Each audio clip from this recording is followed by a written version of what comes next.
mood no and that palatable when you know and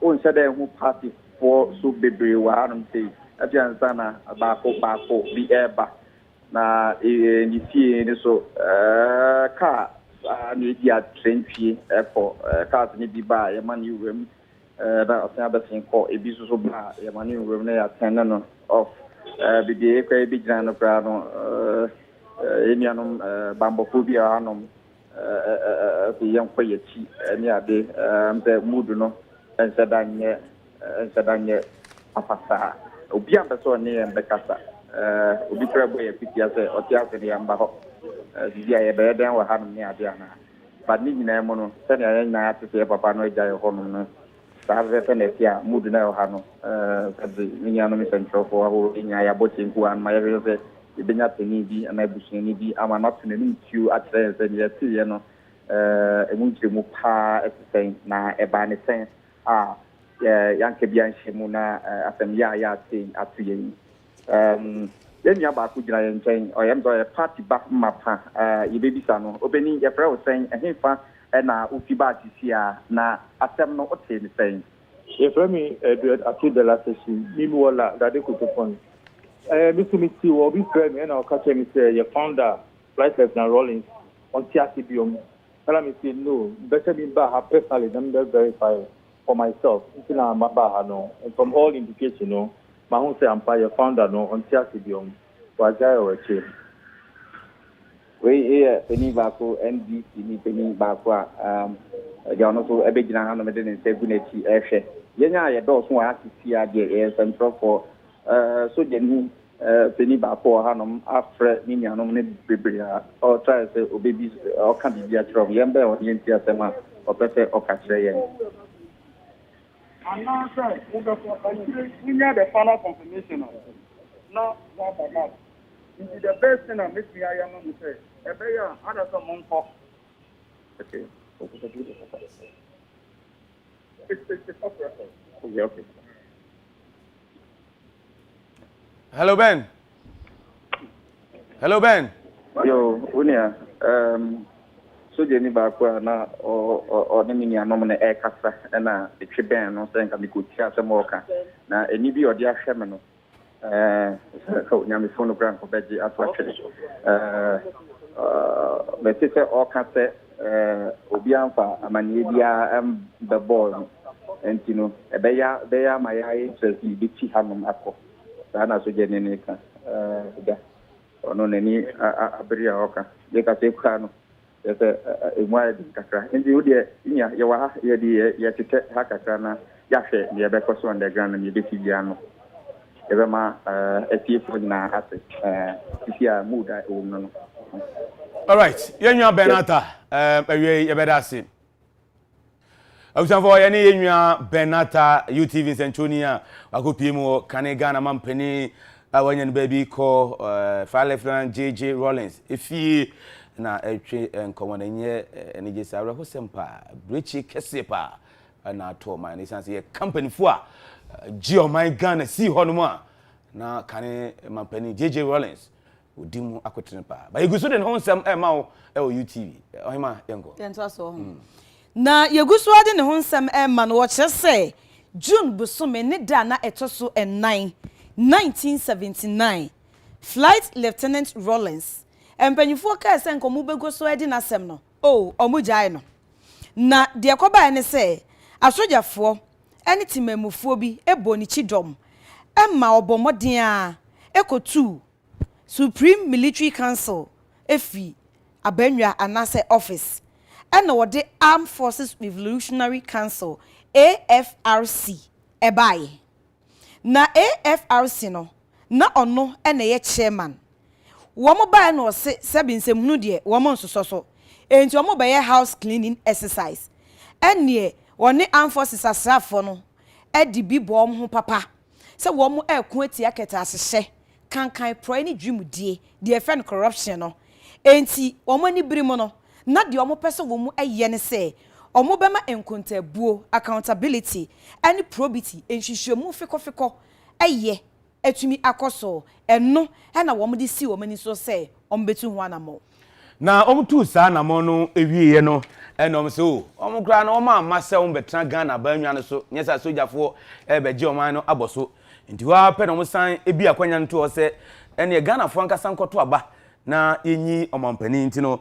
24 September 1979 ena yesan to aba ewo man Ghana mu sabre no Ghana fo koto aba no People's National Party PNP under the able leadership of Hela Leman won ene winning ya won betra Ghana abanwa kese no eso yetroso ewo na bakosam emo na wo kyerese 1981 December bosome ne da na etwato Flight Lieutenant Rawlings di Armed Forces for anim ema wo mutu PMP aban no eguye na ebeye PNDC wo mo no mo bae o mo nso no na timamufo ene asrafo ni bi eye members ewom na ono na di akotene papa ema PNDC amanyokuo no wodi animu setene kofa bae ene chairman ema dwumadie mapana esi wani so no wo mutumi ede hihye so omampani dada JJ Rawlings wanya ne ba bi ko no na ni giniema bebre ho na de ba kwa no pepa eye enwuma kan ene enwuma kan de wo pene kan papa nti na ntimu abobe osa no nti na no oya no nimade pa na adwemu da ho nyansa no wonim nyansa papa nti enwuma kan de no mfa ni agrafe se ye twiwe nhyen ene yesi bridge kura no ti se de enko otimi de wemhyen adomi bridge otimi etwiwe nhyen na no de afa ensuo ne bridge ne ntam wow nti na eno so ya de pa afi oyobi a se ye twi ponko ye tra ponko me tra ponko so na misuro ba no de tra ponko so hefa kura o de be ko se so jani de sra ni okonko nti no eno pensuo mu dware pa swimming minso misuro nso enso swimming na oya de papa afei na yere otiase na yere ene na nakunadu Ajeman Rawlings one no ewo mufra miensa emu miensa eye ma na baako eye bema omampanyin dada JJ Rawlings wo kiremo se September bosome ne da na etoso edu 9 1992 enna wanye Ghana Armed Forces member bio sabre no okote NDC emma wo mu ginai April 1992 omampanyi ene emrahye aba emma NDC edi enkunim 1996 na manyoku NDC esan edi enkunim emma wo mutena abanwa so otena abanwa no so chei na mamuo no eba awieye 2000 omampani dada wenyan baby ko JJ Rawlings otiase no wagia bas body pi enam nyuma power ye ewo Ghana Africa ene wiase nyina na prize bi ogie no ebi 1993 onya World Hunger Prize satem mo se 83 kom kese si Ghana pa kom ba Ghana nenya kom keto satem na nipa nyi na emrante enye na ya enkokre Rawlings ankasa sorry gina ho ko penua ne ko wiase otese Africa kom ba bia no ankasa afa wemhyen pakinua ne de akomo enti etimi bo na baso 1993 onya World Hunger Prize afi no kita honorary Doctor of Law degree somebody can kase no pengu makinkan enti se ebi mo pengu no pengu makinkan pa enti no otimi nya bas body pi honorary Doctor of Law degree ewo Medgar Evers College City University New York America bo itime we nyem fichire you afi Lincoln University also nya doctorate degree for diplomacy and development nti abas body dey OGP yentimi nkan nyina ka se kan nyina kwa na yen sorry so but about body kakra ogie dey di mu no bi no no JJ Rawlings ya bema ne moni adwuma wa ye adwuma papa Ghana dey ya bakosem no yentimi enyini din dabi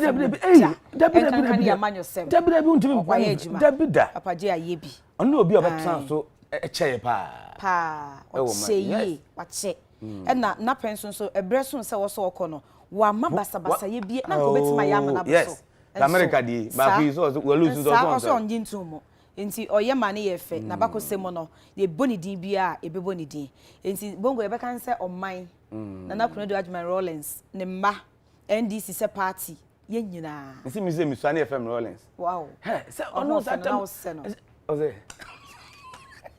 Wọ́n sẹ́ èsùsù àná na Rawlings na ejina so pa. Nti obi ya Rawlings me Rawlings. Go na ho ofe na. Ho ofe. Na matintin gram bi. Nye dey short ayi o. Paje ho ofe. Nti ye ma ne dey. Owo de don beko. Oh. And we was say your mood all of a sudden na my basa. Na me ka so kaso wagya ne na me bi si abebom. Ane ye ho yakọ nti arefo amuguso a ehwe UTV ye da mo se ye bekoso a de ne ho nsem enema kese a obeye enyina ye bekoso a eyini nyina e de amamo na ye de akaakai no na brekoso nso ye behwe se ye benya mpanyufo akuku dambia omo mmemo mbe hyase na oma pay tribute e de amano ni nyina no ebre ekoso no ye de be mamo ye mabusuafo yakọ enche na osie ne maame oh boso me kwa na me bisa boso me kwa mai ana aba osie abewati am se beboso sa nti we dey I take you by surprise mama no afe ne ba na sese bongo babo mu nsame nim o nsa baby baby papa nya Ghana ngo ahụ ewiase nyina wayebi wa utu kwan free o my Ghana mu kwa brochira ye bo Rawlings din jeje wayebi bo Dr. Kwame Nkrumah na ye bo Rawlings din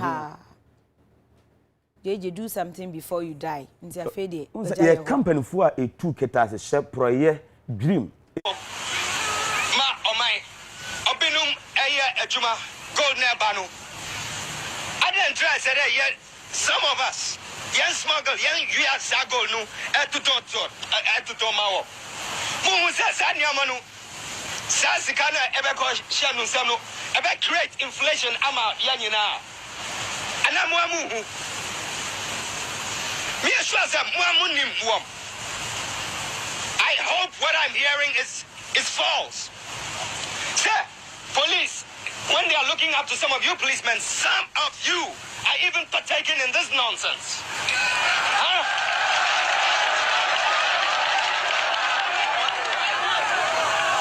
Mimba hobium. Na, I stand up.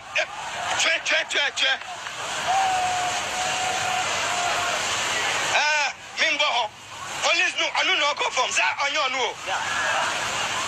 Jana a phone no free mo it comes from your end. Oh. It applies to each and every one of us here.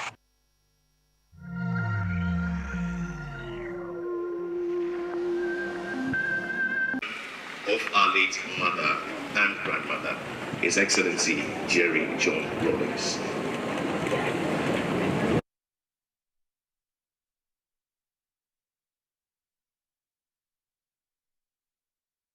Arefo infonyina mo hwei eye omampanyin dada Jerry John Rawlings JJ enche kra na yenya ne ntie se ne maame nimpon maame abotui ne ho edodo ne kakra wanyawe anche na eja otinda nanom ewo ense do na oba panyi di enchene chei odi mfie ohakra na echi odi nchene chei na eja odeda ne to ho enti emfonyi ye ebra na chese omampanyin dada JJ Rawlings ene adofo omemu nyina ene emusua etwehia ya abewatia na wo mo eyi na yiyo adeda ne fefefe na wagya ne kwan ama wakwakoda din no sabre no ehu video kakra ena yeyi ede echemu na chese wohwema enche kra oye ne mame ayi ekata na chi enche kra enim se bia bosome kra beba na chese bosome ne bia enna kakra enche ena awie yenka bi nhyiemo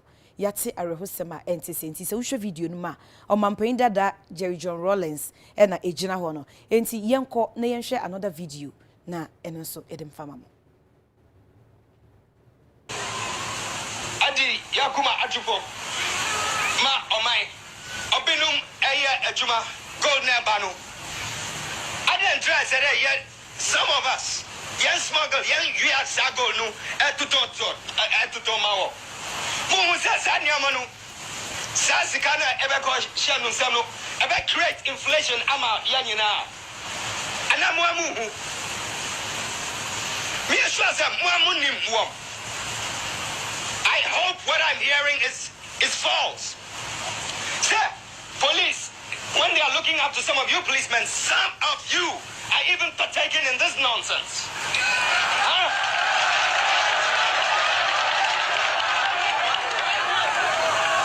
Mimba hobium. Na, I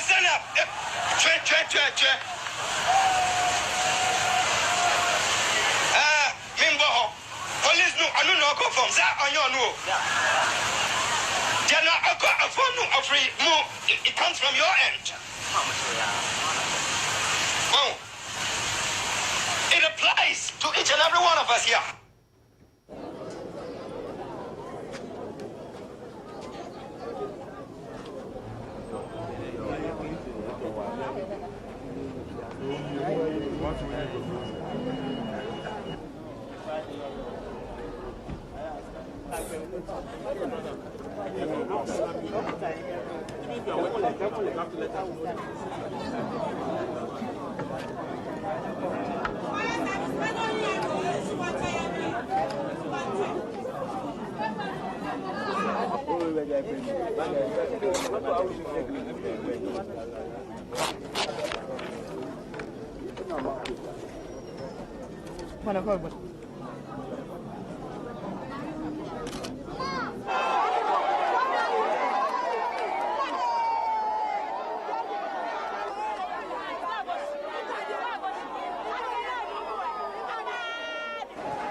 Oman tintumye e wo man Ghana mu a na JJ Rawlings e kan bi pa na okoto aba 1996 emfuni na sabre uhunu na papa yi obi a na ketahye ne pro ne dwum de on so kura ndi sa utie ne speech na wo kan won pese sojafo ne won aka nyina no e de ho behye sa ketahye pro ne dwum emu na de ba kwa na me de papa ya asem ne se on kire ne ho yentie no for us are just as important today as they were in the past. And we will be pursuing the same policies. And I can only hope that those who are opposed to us will wake up to the reality that, look, I mean, we have good intentions for this country, and they've always been welcome, and they will always be welcome to join in the development of the nation.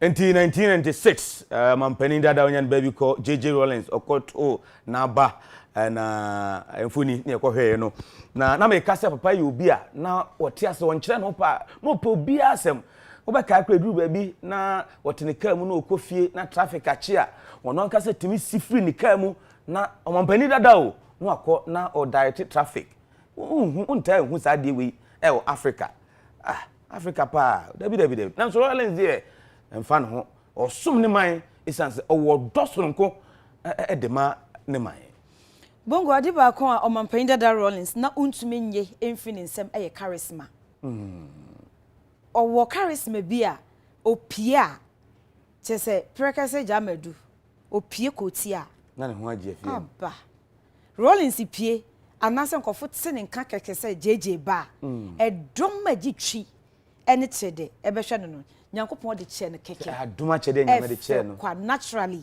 ne ho wodo no so penipa ada se nipa so ye de empe wasem but ohunu mbon wa nipa ye de empe wasem but obi are open to everybody on found no person hiafo ne sikafo nyina no eyepe ada se na satem na yi politician no ma wie sika no akohye ba bi no mfo asansem so we police officer kra na won so ka ho bia na je se seven nsem hun na ekoso a wode ho gi mo no on so sonsem fon so kra obeka na dwene said ya 70 no beka ne pepepepe na onim sa fa 2020 ne Ghana ni yi kra o afi mu ohye papa sa fi ya na se John eko afi ya mu ohye papa yen kai ho ya o mu ohye pa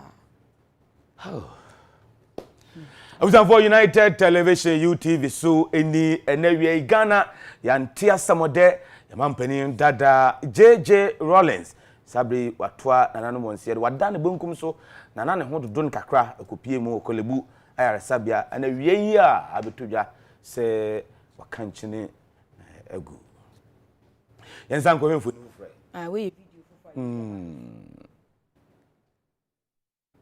Ebra na we srani no sojani no o jira ne na so pa soja tade na o se fata na nkasa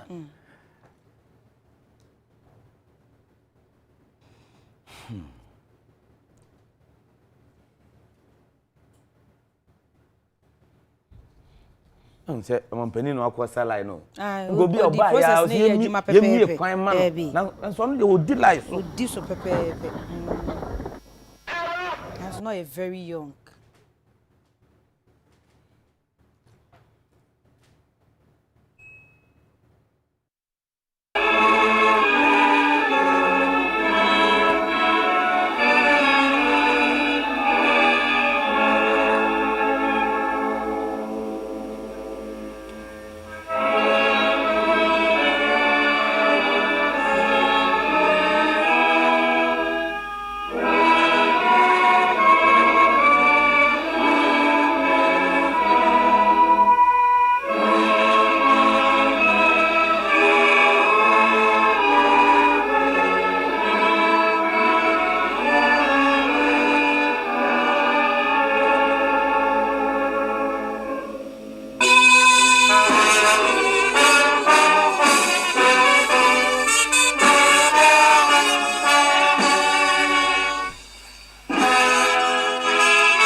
Yakuma Atufo Ma Omai Obinum Aya Ejuma Gold Nebanu. I didn't try to say that yet. Some of us.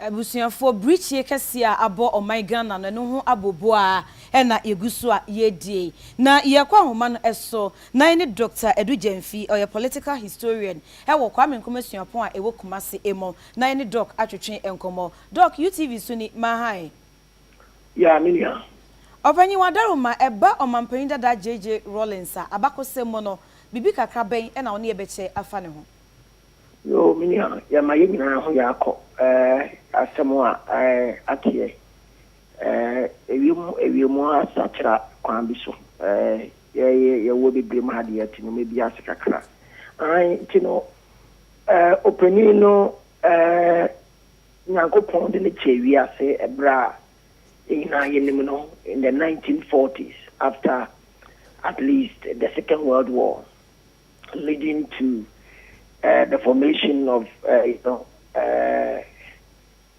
the world powers coming together. Na we are saying as we work for Froswa obetimi atena bomo.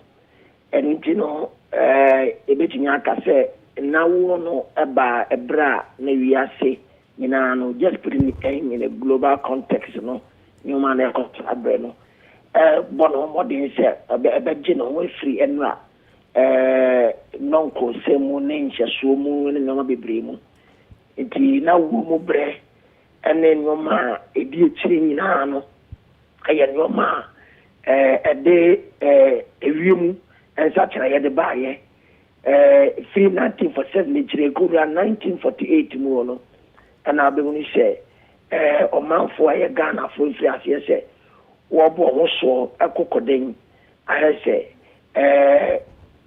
fahudia omanfo no hia no ensa wasabeka in the formative years as a child, who placed it within the global politics and the national politics at the time.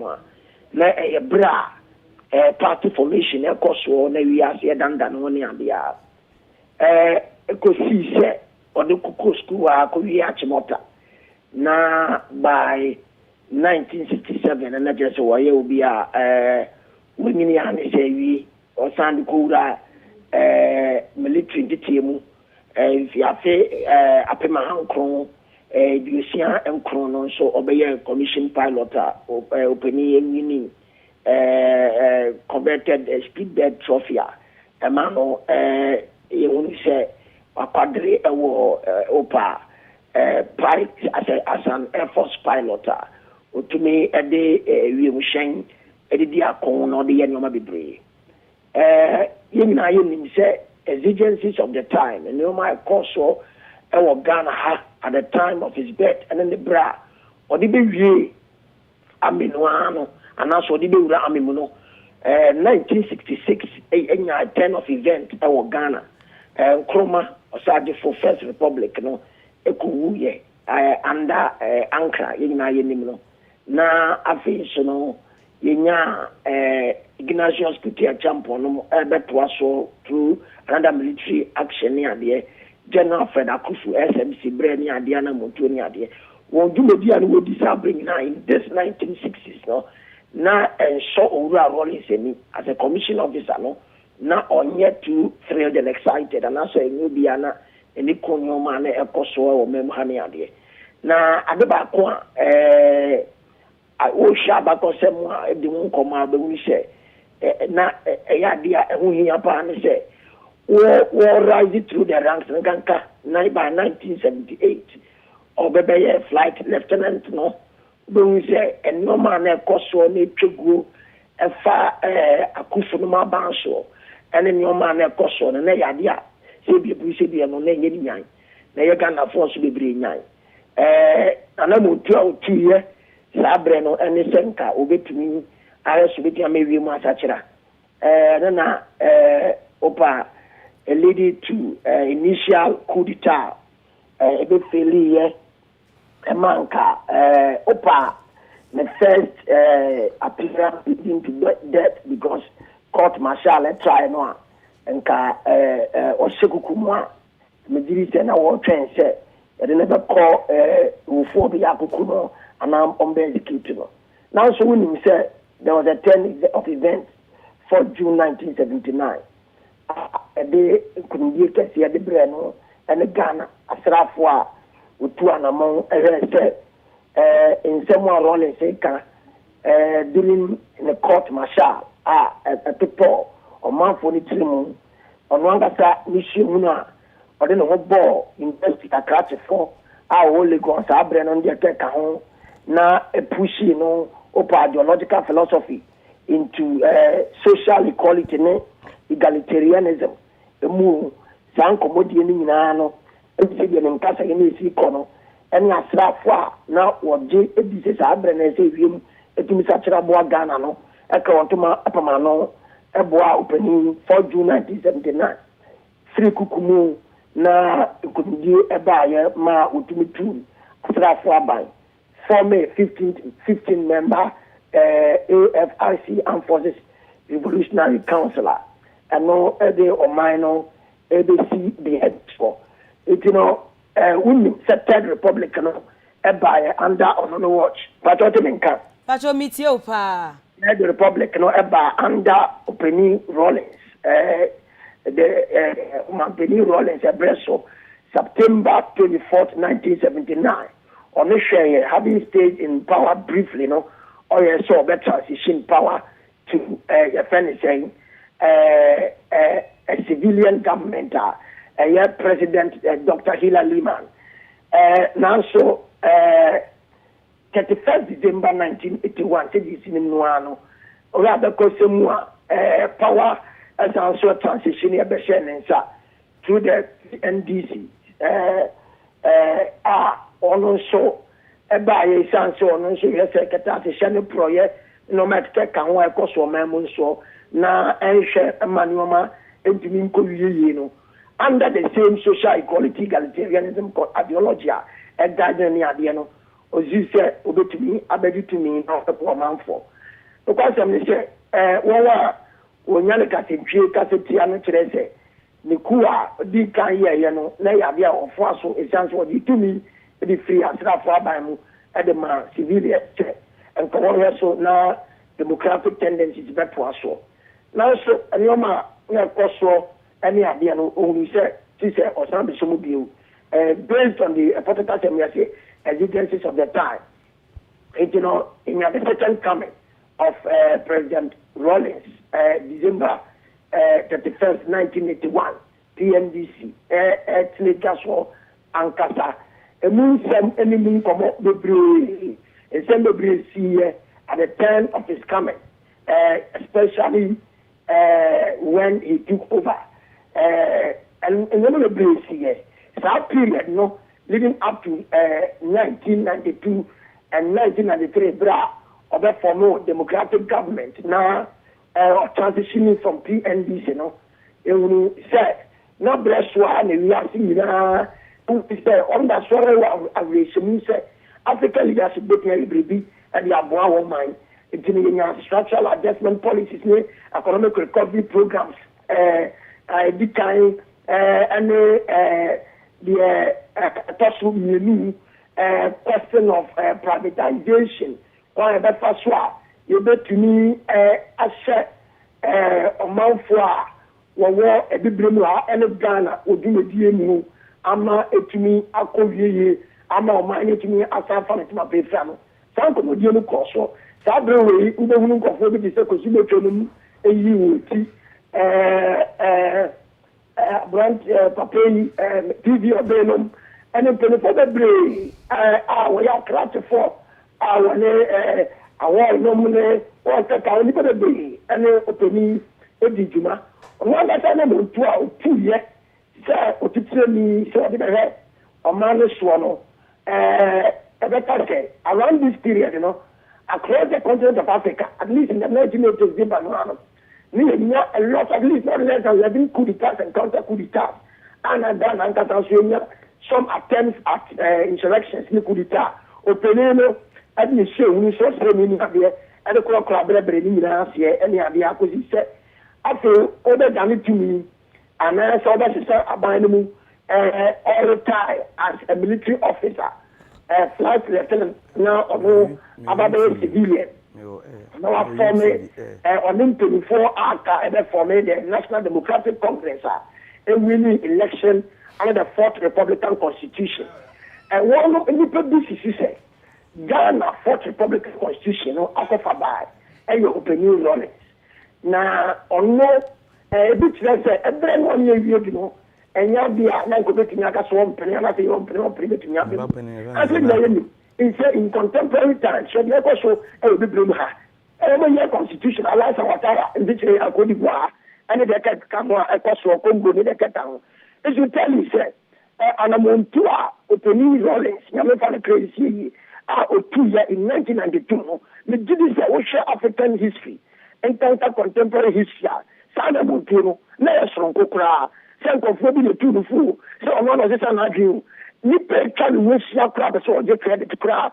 No train with beer and being grass for the Benny Legacy.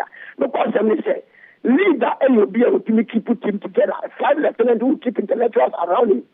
Never to make 2 more 2 years in 1992, 1993, when he would have won election and become a civilian leader under the First Republican Constitution. He should tell himself, I don't know 2 years, they did Chumukra. Women share for being able to be say, young folks are the enemy of facing an answer. The son said, and I will do no choir or far so done with, you know, and then I'm not Uber say, in Penny did the Samahama, and Openi or Tia Dashon, and Openi President Akufo, and neck almost airs of the club at the Amao. And Command Yedi, who shut down a history, and the first coup d'etat set the tone for further coup d'etats. The first one in 1966 set the tone for further coup d'etats. And Ghana and Africa, we never believe. We need to see Toko Diana, Ghana there, and the Dua, a pie kwankase e ma sisi e could start e ko wura ama na no bebre wa Africa no abraba obu ye ne bra owu mu no he should be judged by the times not by obia or she neche odi bua enu afem na ye share contemporary era no so 1992 no ye be hu se odan we di kwa so so na opie kwa so so bra or also handing over power and the MPP government no power alternative papa no we say we need for kwa the bridge so you will obey your money manager along the line because you move the pressure do baby na we say papa no odi agane e kwa so na etre sampa onyiri ko ni mpedi fie so e kwa so kra na ne ba ko e ne yewu ni se we lu se ne charisma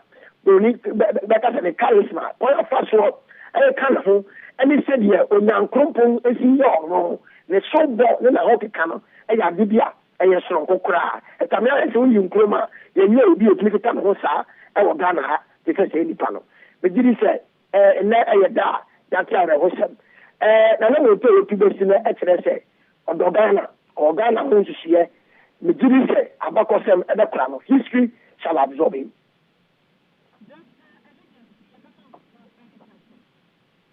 Abusianfo opanyina ye ne no ebon komo na omaya bakosem efa Ghana ye mampanyin dada Jerry John Rawlings aba beto dwase enne wati nananom ewonse do eye Dr. Edu Jemfi oye political historian na chese bano amanyesemu abakosemu nimdia wa ben papa he wo Kwame Nkrumah no emu doc ye mammo ene nchechimo ono eneja ode yen ekoyi nchi kakran ebre emu bi kura ne ngo ye ni ade cheche abakosem sa bobonne maso a ede emaye ebema ne mongo Onse na okasembi se Ghana ohwe amampanifo ahodo enye omo a se uyi Dr. Kwame Nkrumah obi a wanya influence wanya impact wo Ghana so enye Ghana nko a Africa ene wiase nyina enti Rawlings time no obekaya na ese the rebirth of Ghana because Kwame Nkrumah bae no obepeja Ghana ema wiase nyina te Ghana enka na Ghana sika samo kosoro afei yetu Nkrumah no na bibia be basa afei ketase bribe na koso nepotism others sane ma na koso pa onto say Rawlings the buy no say debi sad no ese free one enti ne bapani kwa say ne baba influence Zinato na deni oti Zinato na say debi let the darkness end. Oh okay.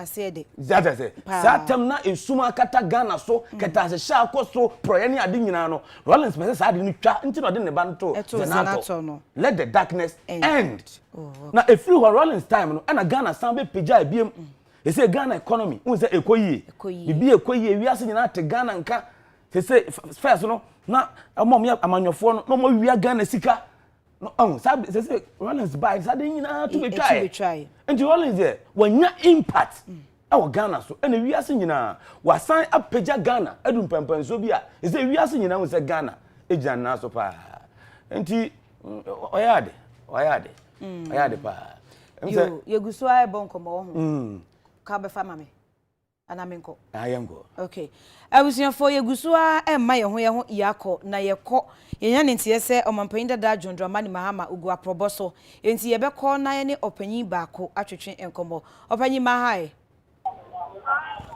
hello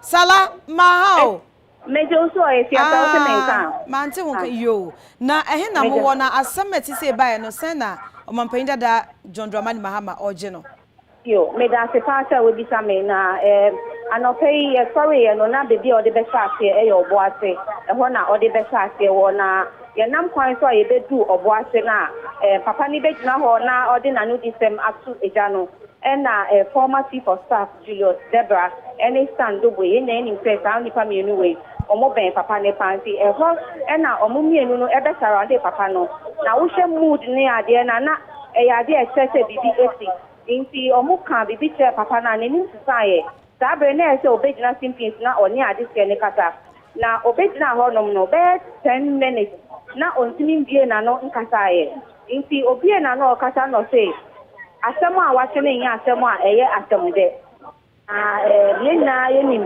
Jerry John Rawlings ɔno woka NDC amanyɔkuo no a na woka NDC asɛm a wontumi nyi ne mfiri mu na saa nnipa ɔnte saa no ɛnan dɛ wonya ne nteyɛ sɛ nyame ato nsa afrɛ no no nti sɛ obɛtumi akasa deɛ ɛnyɛ adeɛ obɛtumi akasa na mmom wadu hɔ ne deɛ ayɛ a na mpɛn pii no sɛ ɔkɔ constituency bi a oyi parliamentary candidate ne pie nti ɛhɔ naa na ɔbobɔ ɔmo din sɛ saa nnipa wei ne nnipa a ɔmo gyina ma ɔmo nti ɔmo nto ma saa nnipa no na mmom asɛm baa na aporɔbɔ nsɛm a ɛsɛ ɔde to ɔmo anim ne deɛ wamfa nto ɔmo anim ebiom na ɔkaa sɛ ɔne the national executive ɛyɛ Oposu Ampofo sɛma na Oposu Ampofo edi nkɔmmɔ ɛma na te aseɛ sɛ sɛ ɔsuspending Asante Region campaign na yɛyɛ no sɛ ɔsuspending no ɛsɛ mu no party ne de dabɛto ɔnom a saa nna no yɛbɛgyae na obi biara ne team ne ɛwɔ aha no a ɔmobɔ afro no nyinaa quickly no ntɛmpɛn mu ne bɔɔfo yi si yɛ no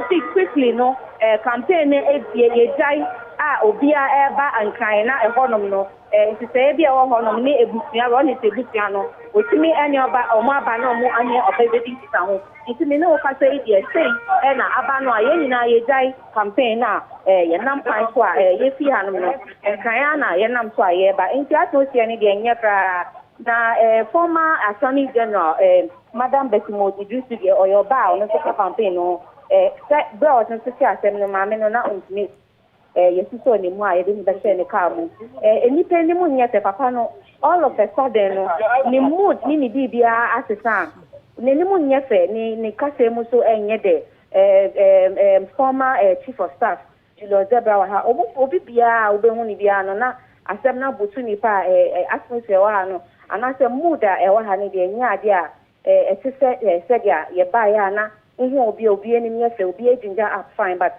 yɛbɛdu ha nom ne deɛ nyɛ adeɛ a ɔmo bɔbrɛ yɛ fɛ ɛsiane sɛ announcement anansɛm a ɛsi wei deɛ ɛnyɛ adeɛ a ɛyɛ ɔmo dɛ nti campaign ne deɛ officially no ɔno a announce sɛ yɛntwa so nsɛm paa no ɔnsan bra nkran Sala Kwadaruma baby a wɔn mpanyinfo yi bi bɛn mpanyinfo ni bi mbɛm sɛ me ne ɔkasa ne atena convoy mu yɛtwa so a yɛatena convoy mu nti mpanyinfo ni de obi atete ne kaa mu a yɛsi kwan so a yɛba nkran nti na no di sɛm ne sɛ ɔntumi nkasa ɔntumi nkɔ so ntoa ne campaign so wabra founder of the NDC Owura Jerry John Rawlings nyame ato nsa afɛ ne deɛ ɛnyɛ adeɛ a obetumi ne dɔm a ɛwɔ ha no edi nkɔmɔ na watoa ne Ashanti Region campaign neso if you are Salamat ye bema mo ene amanebo ya manebo for Salamat kuku a pencil na onne omampanyin dada John Dramani Mahama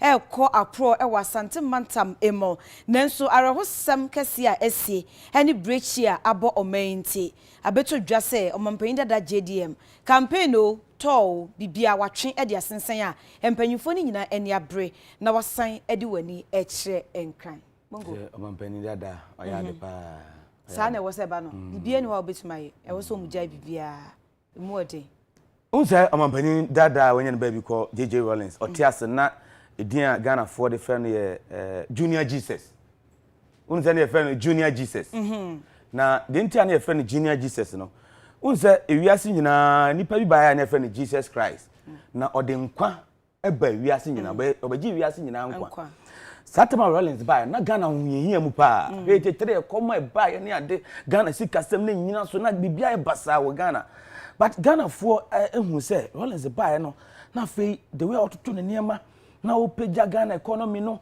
na ototo ne niema yie ne ade no ai na kyerɛ sɛ opani oba ba gye Ghana nti na no friend Junior Jesus anasa gyenkwa nti opani ne de wayebi de ama Ghana pa na wiase nyina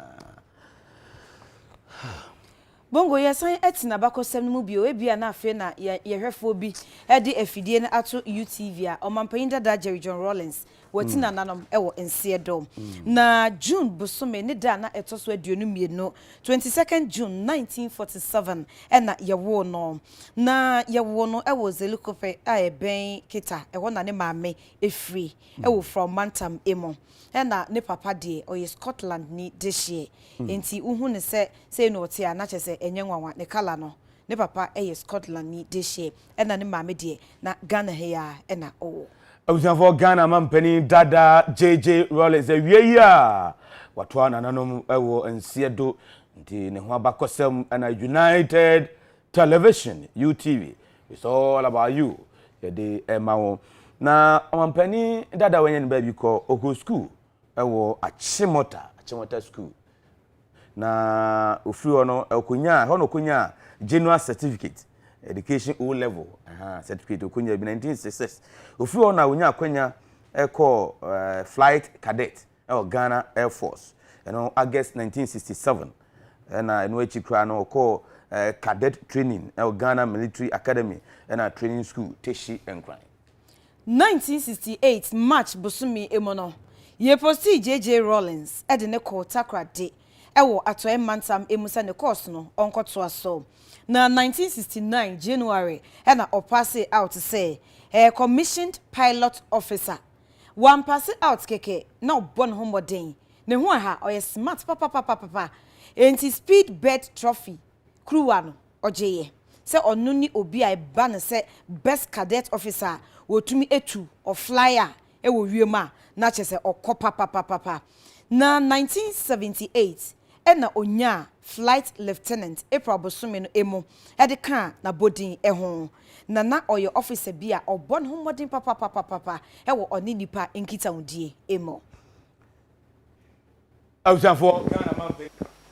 I mean, Christianize me if you may, but don't westernize me. There were times, my wife and I is a great graphic artist. We made some beautiful Christmas cards that depicted Christmas in an African setting.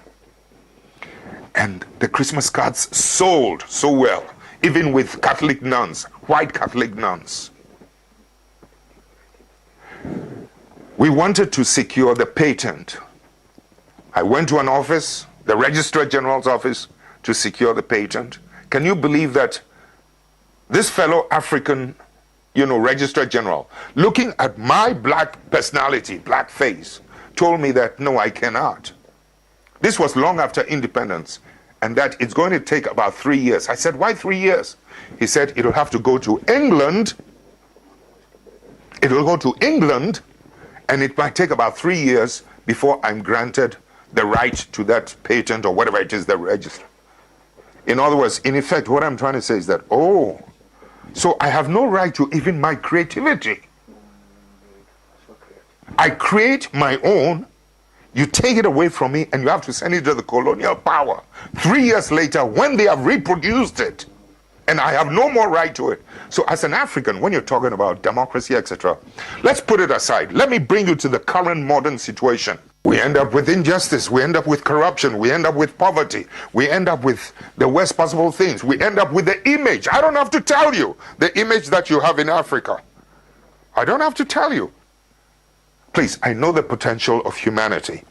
So when you're talking about the effects of some of these things, sometimes, these superpowers must learn to accommodate and to live and to accept patriotic leadership, patriotic citizens. Too often, they're happier with people who are not patriots.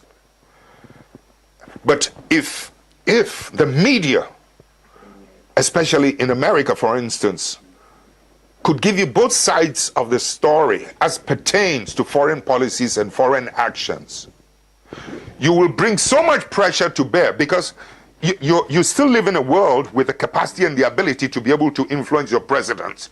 You can impeach your presidents like in America. So you as a people still have power, unlike us. In Africa, they disempower. Let me just say something. I have a little theory that the world is manipulated. I may be wrong, but the world is manipulated by the multinational corporations, the media, some parts of the media, and the intelligence apparatus. They work as a triumvirate, and they are neatly sandwiched like the ham, like your tomato, whatever it is. They are neatly sandwiched in between the governed people, you, the governed ordinary people, and the governors. That is where the manipulation takes place. And there is a symbiotic relationship between the triumvirate and sometimes at this level. And if we do not make every possible attempt to return morality, when we're talking about the immorality of international politics, the immorality in business ethics is also percolating downwards, and the criminal, corrupt thing that goes on in my world is bad. So the sooner we begin to return, to restore some sense of morality in business ethics, in politics, in the media, intelligence apparatus, with beliefs, conviction that this is wrong, etc. After all, if you're talking about globalization, then please, let the same value, what is good for the goose, let it be good for the gander. If you like informative... My fellow countrymen and women, let me on your behalf say a big thank you to our soldiers and service personnel for the reward of the victory of that fateful June 4th. I thank you all, not only for June 4th, but for 31st December as well, which preempted a repetition of another even bloodier June 4th because people felt betrayed by the elite and political leadership at that time. I have chosen to speak less and rather allow the force of observation and the pain of circumstances to serve as a stimulus in awakening all of us from the deep sleep we have fallen into over the past decades. We must be reminded that we are a country born out of difficult situations where some had to toil and shed their blood. The positive disruptive energy, force, and energy of June 4th was not a product of any political movement or action. The spontaneous eruption on that fateful day represented the unadulterated spirit of liberation that was collectively sought after as a nation on the brink of collapse. Nothing more has signified or exemplified the patriotism and resilience of Ghanaians than in those difficult moments. Many were those who sacrificed their lives and livelihoods in order to bequeath to subsequent generations a more just society with equal opportunities for all, irrespective of their religion, tribe, ethnicity, political, or educational status. We must never forget our past, nor erase the memories of where we came from.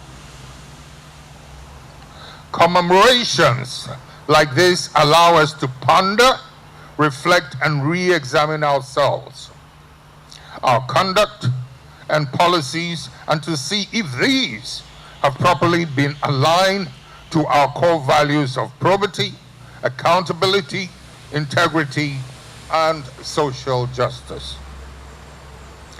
The difficult times we faced in the past that propelled the engine of the revolution is almost parallel in hardship with the present era of COVID-19.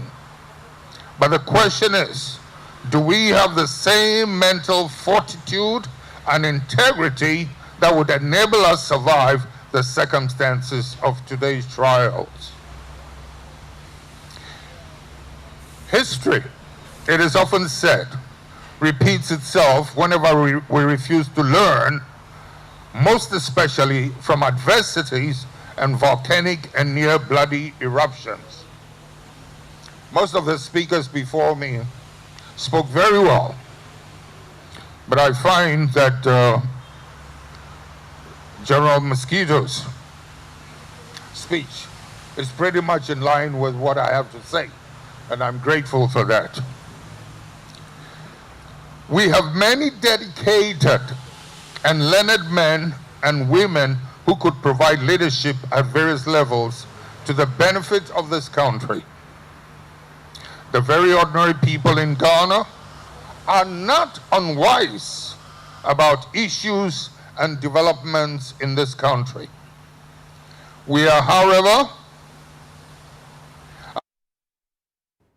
Yegusua Emma Yeho Yako near the ensema horo akai omampanyi dada Jerry John Rawlings bamowo aba abefaneko na enche kra na omampanyi dada John Dramani Mahama na probomu atese odi ahyehye so kra na wo boase woti asema aba no na atese aboni pusa sede odi tu dwase ne campaign na watwe asensen no yemfa emamo.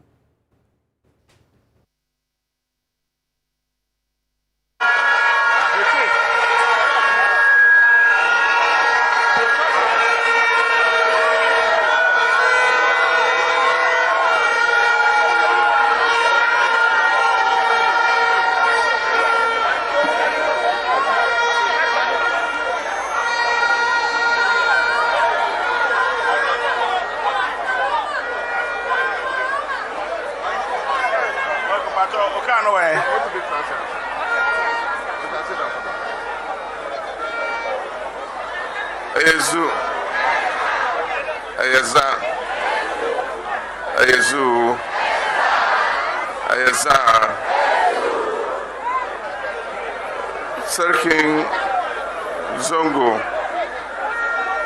ending in penny for Obwase East and West for you now, Mweshemoha Michamwe.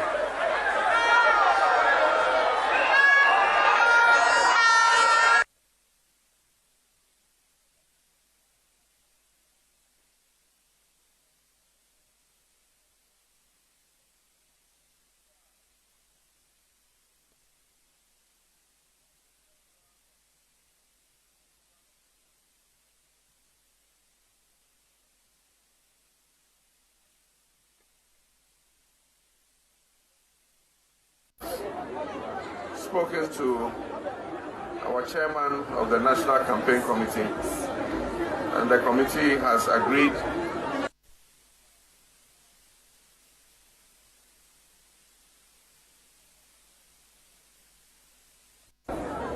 and the National Campaign team will announce a date for resumption of the tour. Senior Mikhailo, Yera Obwasimu Yantia Semde, and the chairman of National Campaign Committee, Akasa, na National Campaign Committee, Apeni, say, yes, suspended Ashanti campaign tour for a little while. Number Ombe announced a da, Yabe San Asha Sibium. And the main Kasa. Mayor and the more parliamentary candidates, a veteran, na Yasa and Crane. But Yamia Duma Enche Vesamba, na Yavetwa campaign meso.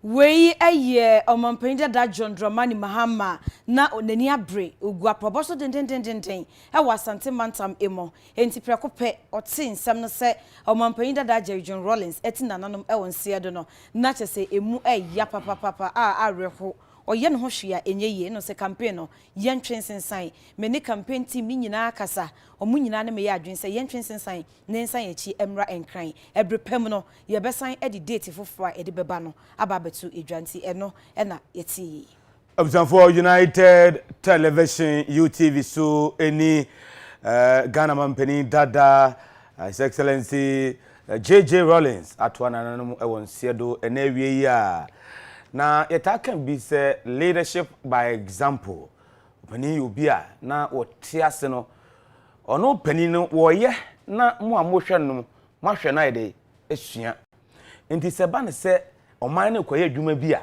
se ye kote gatam no Rawlings nka se ono na ye omampani nti no o gina nchen na o matima amufo asigata ne mu atetimu wono bedi kan asimu atete gata ne mu enti wo hwa mampani a wote gata mu a otima amuni obegina wa hwe obeye bi enti leadership by example na me kai pa se me asa me kan ache na akotolante won makotolante bronu bi ewo akra kolebu side wono na enkwada miensa bi to aburam nse abura ya ne muwa kan first na ye ta to abura pa se na pipe abuso kan to ye de na abura na yetu kwada miensa eto aburam na one day simu akoyi nkwada yi na Rawlings twam na hwa he omampani o si bai wo se de na ekoso ese nkwada miensa na ato aburam omampani no eto no wura aburam. The last coup d'etat in the Second Republic was undertaken by the Armed Forces Revolutionary Council, marshaled by Jerry John Rawlings. Before the coup was undertaken in 1979 4 June, Rawlings was incarcerated on 15th May 1979 by the Supreme Military Council. But this was only to make Rawlings popular. So after Rawlings was released from jail on June 4th, the coup d'etat was undertaken. It was a bloody coup d'etat. According to Rawlings and his Armed Forces Revolutionary Council counterpart, he believed that the Supreme Military Council had been drawn into corruption, so it needed what he called or termed as house cleaning. The Supreme Military Council leaders were Lieutenant General Afrifa, General Echampong, and Lieutenant General Ekufu. At the end of the coup d'etat, these three leaders were all executed together with 5 other senior officers deemed to have been corrupt by the special court set up by the government. Numerous business entrepreneurs were also targeted and unlawfully had their assets confiscated by the AFRC, that's the Armed Forces Revolutionary Council government, including J.K. Siam. After the coup had taken place, the Armed Forces Revolutionary Council allowed already scheduled elections to transpire. At the end of the elections, Dr. Hilary Mann of the People's National Party was elected to become the president of the Third Republic, and in fact, Dr. Hilary Mann became the only president of the Third Republic.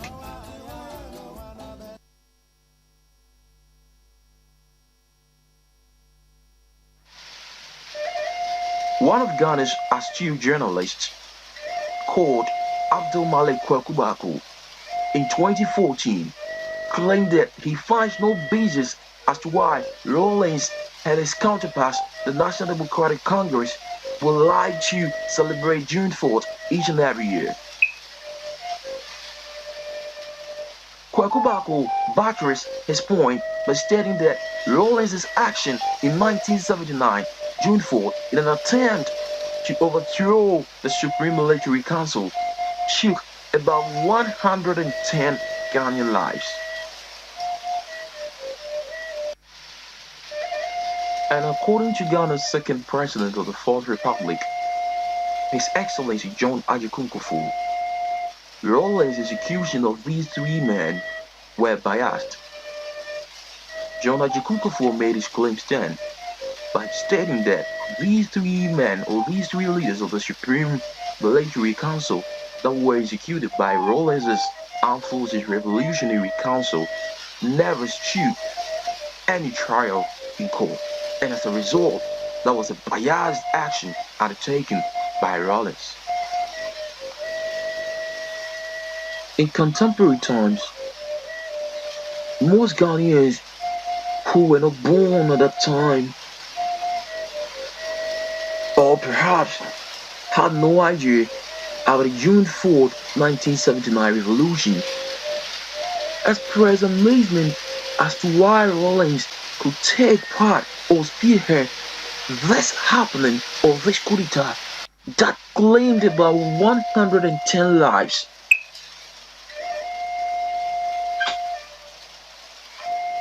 May the souls of these generals rest in perfect peace. Everyone has a judgment. Everyone has a different opinion about what Rawlings did previously. In the media, everyone has an opinion about what Rawlings did in 1979. Moving away from the media circus, everyone's got an opinion about what Rawlings did. At its fine, Rawlings' action justifiable. Meanwhile, the right-wing people are saying that wasn't justifiable. That was inhuman actions undertaken by the Flight Lieutenant Jerry Rawlings. Well, we cannot say much about what happened. We'll leave the rest to posterity. Let us make posterity the greatest judge of what happened on June 4th, 1979.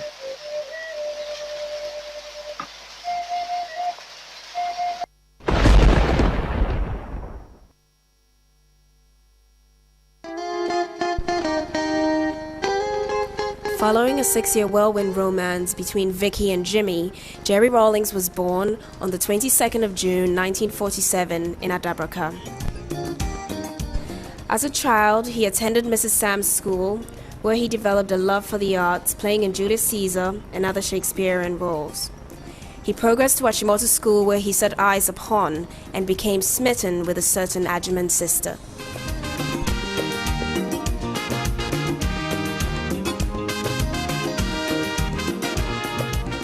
After Achimota School, they went their separate ways. Nana Kunedo went to the University of Science and Technology. While pursuing her degree in interior design, she immersed herself in university life, making lots of friends and taking part in various activities. Jerry John, on the other hand, joined the armed forces to become an Air Force pilot. Flying was his passion, and therefore it came as no surprise when he'd won the Speedbird Trophy for outstanding performance in the flight school. The Speedbird Trophy went to Lieutenant J.J. Rawlings for being the best Air Force cadet of the flying training school.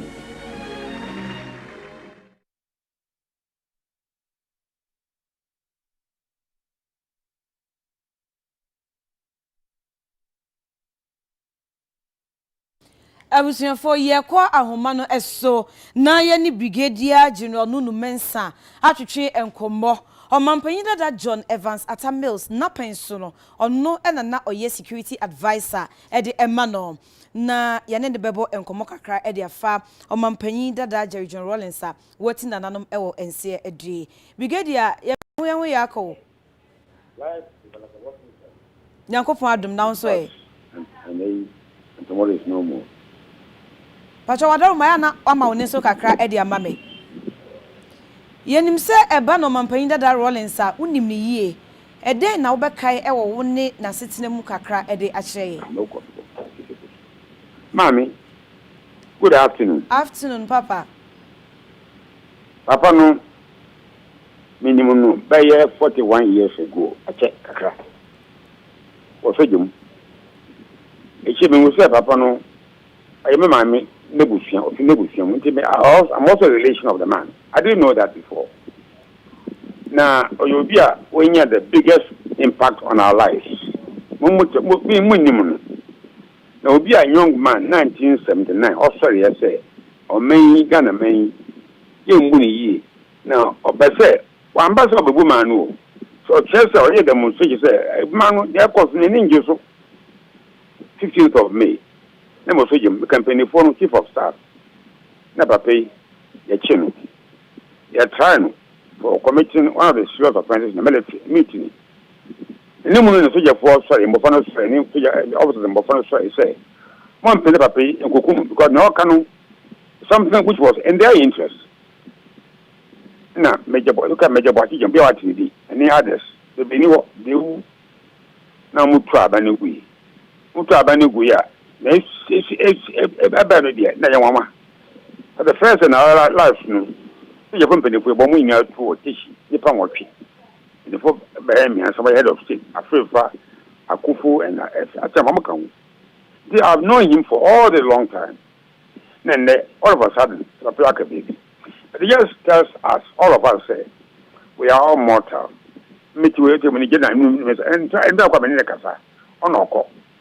We are, I think we are walking there. Whenever we are, never one move. Yes, I ready. Yes, I say, brother born, yes, yes, what life, a pretty dear, between walk on some maybe. Between a few. One I admire about him, a young man, no need, 32 years old. And so, a woman, I am mistakes. We are human. Do ma, you can forgive him. For example, you could company for you. I was there. You couldn't stop it. Let's say some say, you and ma, we be na extra, we must review. Send the way for Ghana. So by be a emphata, a battle sanwa, a bay mobile. Now for ordinary be a shame say. You may have made mistakes. We are human. But you believe you say, or your money. Or not power, military government from 1981 to 1992, baby. Now, of course, civilian government. Many Ghana, I left and went away. Ever back on the Samba, Abuchi, but MPP, a son of Winneba in the 1992-93 election, 92 rather election. Into no young and alive holiday. Nearly none are okay. You're human. Maybe you're good. The Brisoma and so Nipa and Chelsea. Na yes, ya baby film. Na ba ye betui. Yemfa odo. Ye MPP, NDC. Na two main parties. Obi agba achare. For what? Ye man ya. Feda ewia efi na nkofo egu makwala etwade odwom. Ewi so omoso. Ya ndwen ho. Ha re be nya ilanko sadem. Anu na fa so wie mba. Ye we de betui film life na fa mbon ya bra. Ma ba ye betui anya so wie aba. Ma Ghana enkonini. Gedi abeda wase awie yo. Hello. Yeda se. Ye ma oni abusuan nyina nso ye akọ. Abusuan for Brigadier General Nunu Mensa. Emre bi a etwam omampanyin dada John Evans Atamels na penso no. Na oye security advisor e de ma no. Ono ne ne bon komoyi. O se omampanyin dada Rawlings na oye ne busuani prekope. Nti ono na yene ne twetwe nkomo a chese de onim efa ne ho ne kakra okae no wode atu ye ne mai uguso a ehwe UTV arehosema asi ewo memu enawie eno na yeguso a ebobo ho a de omanfo ne mpanyifo kakra enim na okae edifa omampanyin dada Rawlings ho yeguso a enemo eche na Flight Lieutenant Rawlings oyekukodu fo mapa na nani eden papa abakosemo no na chese oye be maba na Ghana Armed Forces no kwa na owom enso September bosome ne da na etoso edunan yo abusia me pese yenko na yenhwe de ekoso ewo omampanyin dada Rawlings papa we de yenko aka be no ti menka hello kodi te don fa mi cover no dina me ka ya na e de ba e me self me say ya come. Please, give us. I beg you.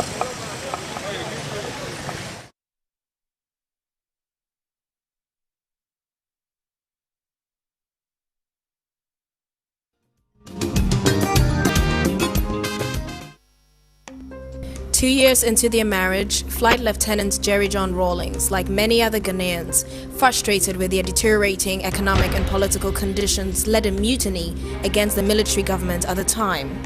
Following an unsuccessful uprising, What should have been a closed military trial was open to the public in an attempt to make scapegoats of Rawlings and his men. For the first time in Ghana, a group of junior army officers had attempted to pull down a military regime made up of senior army officers. One could say that the abortive attempt had been brought about by extremely compelling factors. The trial of the coup plotters was very revealing. J.J. Rawlings, who boldly owned up as the one person centrally responsible for the attempt, gave cogent and infectiously popular reasons to explain why the attempted coup was justifiable. This titanic force, gigantic in all dimensions, broke loose on June 4th, 1979, with J.J. Rawlings coming out of contained cells to lead yet another military regime.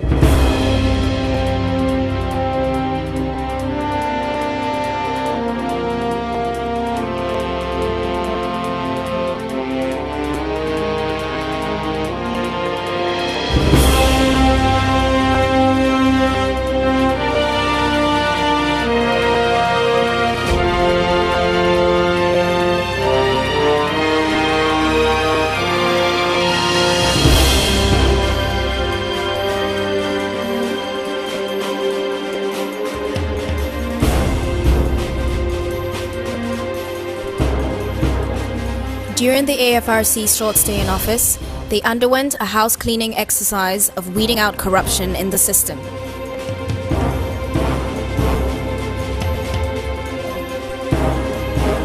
The AFRC did its best in the short space of time to throw a searching light into the dark recesses of corruption in the country.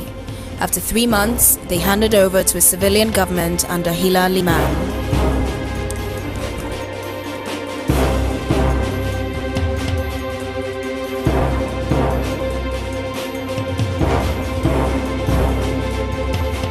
The Armed Forces Revolutionary Council, during our short stay in power, have demonstrated openly what many people had only suspected before, namely, that the holding of office in government in this country had in almost all cases been used to plunder the wealth of the nation. Ghana is looking up to you. Thank you.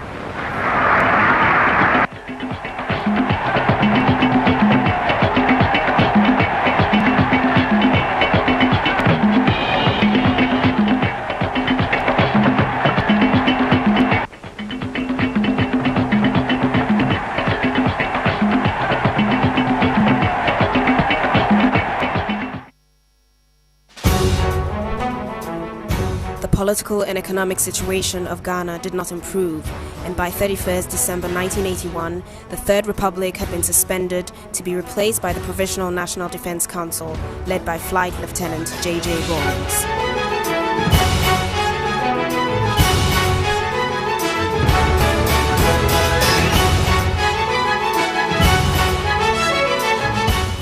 Rawlings had a natural touch, a man of the people. He connected with the masses and they loved him. His style of leadership gave power to the people, that they have a right to hold government accountable.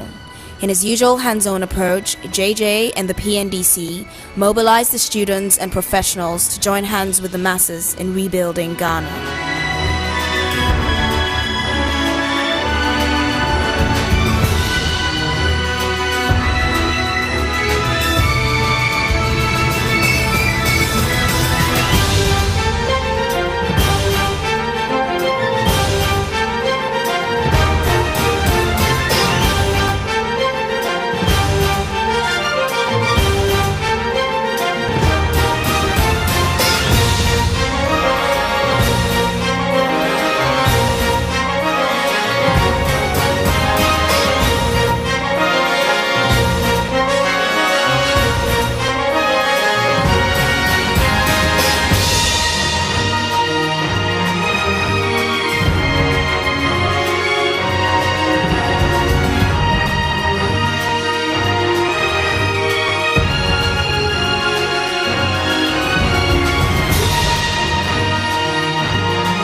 As the people of Ghana struggled to stop the downward spiral, they joined hands with their brothers and sisters in countries like Nicaragua,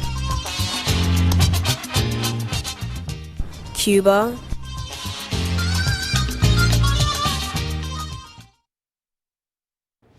Ye corner yani amane bofo Benata atwetwe enkombo owo omampanyida da Rawlings ni fie ewo rage Ben Mahai.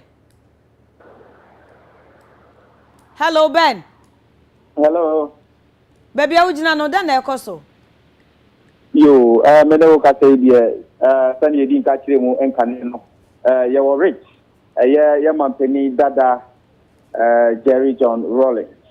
Asue ye liti ho ena nyina ya bodom tem ewo asempa yante no enne awie yi enti ye bepi mu hanum sei na ye ba ha che kakra na ye pese asema ye tie no se ye no kure ankasa no na nka benifo se kanku ya de kokuro num enso enipa afiansa na yenya no ma no tumi aka bibi kakra che yen eye former defense minister Owura Kumbo Benjamin Kumbo enche bia eno fi ha ebesin koye na na Kumbo enche bia eno fi ha aso onim se asembone bitimi atoye nsamre yi mu titia no fi akoye na okasa na edeni na ni sio popro etsi no enti sebe die fi ben die na trese asem no eye no kure enti ya wa tweye mu osai kan ya eti ni bia se abusuafo atia etwetwe nkomo na omode nsembe buka taso ama Ghana fo nyina aswate eye enenumre asema okata ho a odiga ehokore no etelifo bebre abesin awura ifi honom seye gya bonten ehwe ye ekosi nipa ba so awata fie oyendi tikeni ba so awata fie abesin koye owura ekosi gabra onu fie yen yo say enya dia owo bibia katreye so fie kasa fia enti be die atetaye den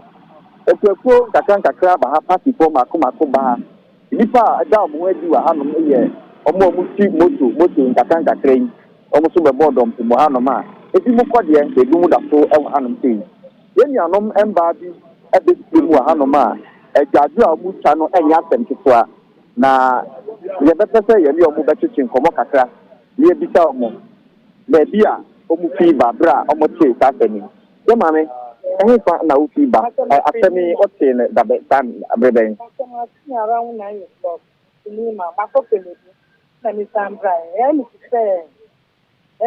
se ni anufa ya ibe oye mi anke pa open master on hu ni ju fofo on family dia gropa o ti asaba no ojidi mi njindi man fo wo nsheni man fo wo nsheni na uba no se na watu ha ni ba ya ni je ni hu ye no too much sani ye ken sa pepe ye ma me ba ko so na etwa egado e wa hai na sem le se asem a ye papa ade ye papa aye amane de enya sem ketwa edi sio kwa do ucha uba na u edi sio kwa do ucha no family call lord this is la paz ni bota akanko no constituency na be free buyer now nim ye papa Jerry John Roy what is na ya didn't know what baba camp let me mami auto wake road is to wake wa mi mami ho eva mi papa so aboa mi papa so a lot ete onese na mi di mi wo ba wura campaign ya ne sa ya ne yiriko fonka sana yes no e was say samba bag ena e wo ma me ba no ho ni hia bibia me ba ho oya ma me se mi ya accident e wo Abuja me sika nyina ase ye bi ba me den na ezatom mi bi ya ase ye se asu ni ya business ba mi company na gu enti road is one na ya mi ba road is one oh so brother mi nka bebre ho asa was a Kaya Lordis Monte, Paris of Wami, it be fire the Beru, who mean baby amico. Missy Dada me, but now Divama Lordina. And also I have Monday. Maybe no family melody, no Monday, brother, friend, no one call. No for who say compared to you, so see I want to be back. Obi and woman to me come and be a to me, me have be beyond.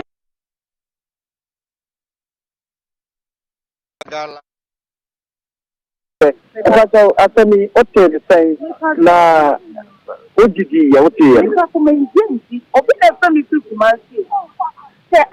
Now we are going to I take the woman to the mammy, and then when they need you, on the around the and I miss that you if you want to me far phone, and I may pray because Sama fish, you can't know.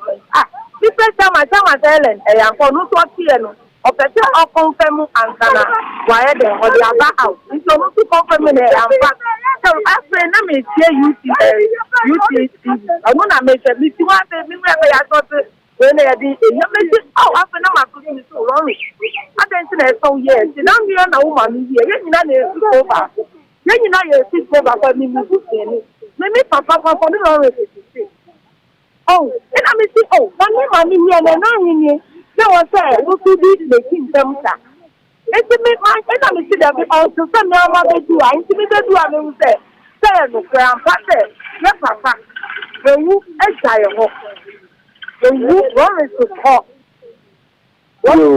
We and some are party at the top for and we are not a doctor, Ebinum Eka, actually, or are. Na yem papa J.J. Rawlings Ghana Mampeni Dada na owo edima omo so se omo ekodu bra ye ka se bi wakan chinebu ekenani asedan no na omo nzinti enipa ahoro gusu ba party for enifo na sisi ade e dibesi ya na ya chen senya ye wura fuwo eka ye no se party enifo any ebusiafo yediti na etinne echenyume ekono ombebo modia di asem ewom bia no abeto Ghana fo nyina enim eye peni baako so a webepie mu hanum tisia ono egina MPP dimo April eja one yem papa Rawlings baba April eja ewo NDC dimo ha enso so ebe pimu hanuma e wepese ebe bisa no nanu adisi nanu asem kaka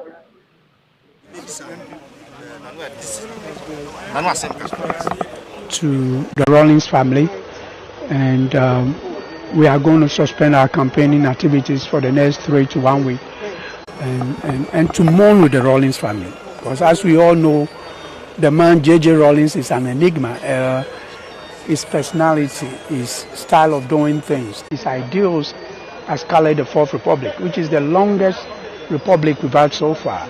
And we believe the future of Ghana rests a lot on his ideas. And so we've come here to pay our respects to his family and to celebrate the man J.J. Rawlings, who has been a huge influence on the Ghanaian political scene. Yo, you were Prince Apia Debra, Nana Yakana Semi, first in the Tiana Neja or Abrofudi Binana, or Yan wish na see a young Shadanti Brofi, Papa, your Ura, Chimitra, Yenia Bre, as someone would in the Brebe, now Jane is saying, Manjiendi, Miti and Manjiendi, Obiba Kaguma, some say, eh, Unti Asemaba, and I'm saying Sembenaba, and also, you see JJ Frame. I'm so, I mean, so see any mammy chair, and dear Minjindi, and see a try, dear Yanisu. By a rab beer baby, no so be at Odin, we share a screen soon. Now, try J.J. Rawlings. And say, Semper. What I can't say my moon check here, Tisana Madrian hear me. But Moon say what TV super breaking news. And I'm afraid with him, then I'm so Asema Abeni, and the enjoy the campaign. Na Yamra, and may show Yambamum Yako. If say Papa no assume ni man ye. Then are the kind of pa. nsɛm deɛ bebree JJ Rawlings sɛ me was born and raised at Osu and JJ for the whole time our president no so no wo nti JJ hu nsɛm deɛ bebree because meka yɛ nwie nɛ nti ndem gidi so wasom ni man yɛ nti yɛ stress nyankopɔn fa ni transie e mani yakɔ yemani ebusuan from so shede yo yenuanom empenifu a omo so wo ekuo NPP mu ewo osu klote hanom sei na abepie mu no ye mame ba ko ka ho mame pato ye from sei rebe na oti sasemi na den na wo kafa ho ye friend me Barbara Shadow na ye ko campaign house to house ewie mi so mi phone na minya woso say breaking news na mi hu ye no na yesi JJ wu nti e hwa na mi be online na UTV online na mi start kan na mi hu sa asem yeye na JJ de na oye mi papa Adam for pa former Nkrumah ZB Shadow Alaji ZB Shadow ne baneme na ne bapa ni JJ Rawlings enti JJ de yemfie pa de ye no na esen wo ho pa enti in fact me ra ho mo hwa manim kra wo be se manim kra tete because oye lover man father lover man for everyone enti mi abomu pusa yo ase asem no abonu pusa ye ma me so nia odi tu udwa no no enti sania aha esia ye no empenifo no eba na omukọ enti ye wona twen ye mu ahwe nia ebusiafo edi beba beto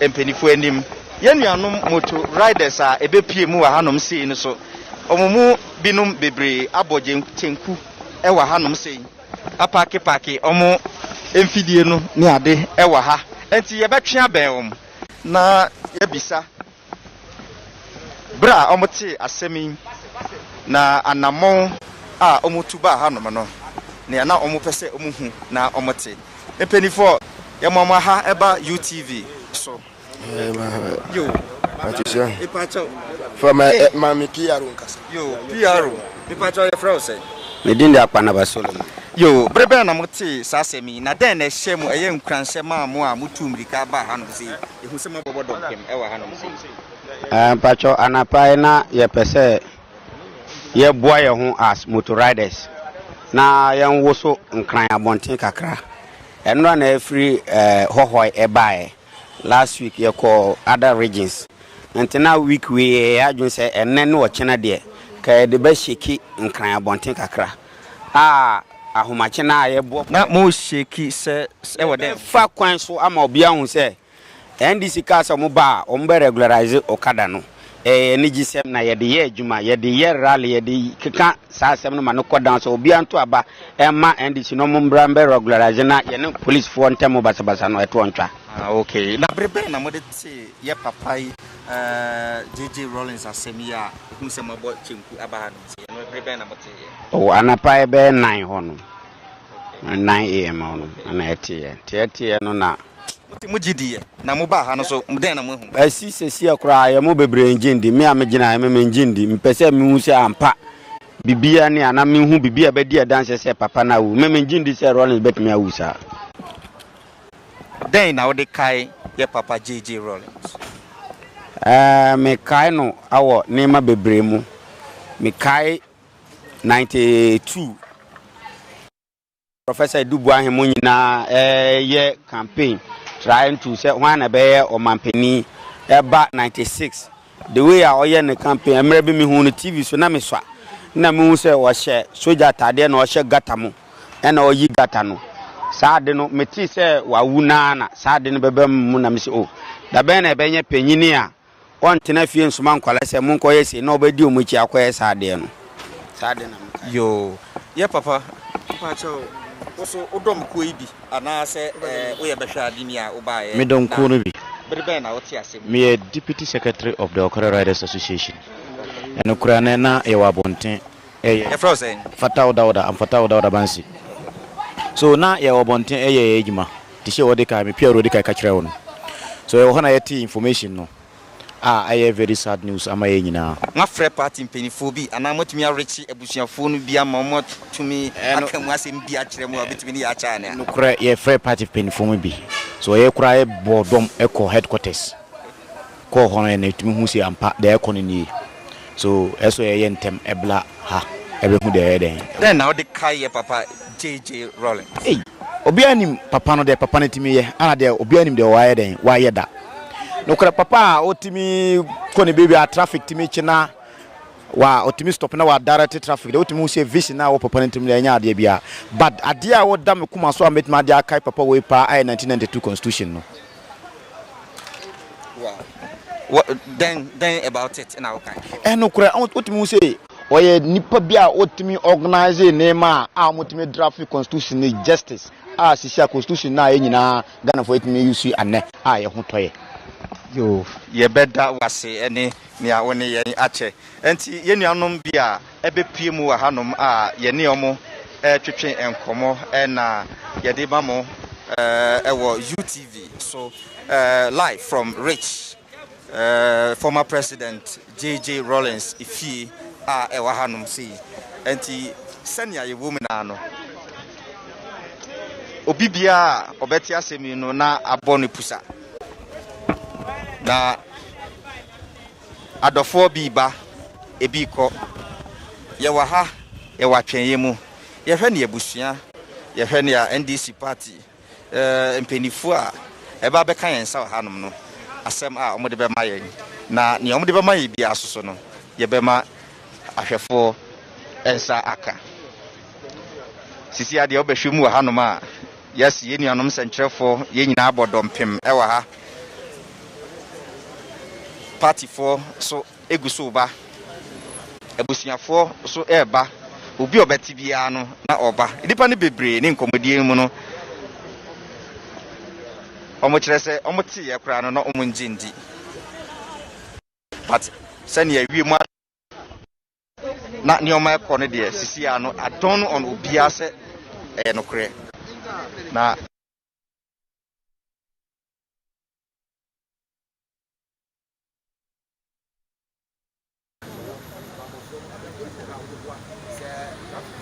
mi Edison.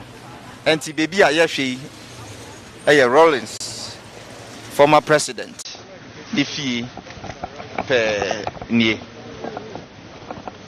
Yo ya papa we dey ye chiao. United Television so nie. Okay. Papa asemi wote ne breben. Na wote kra wo gidi ye.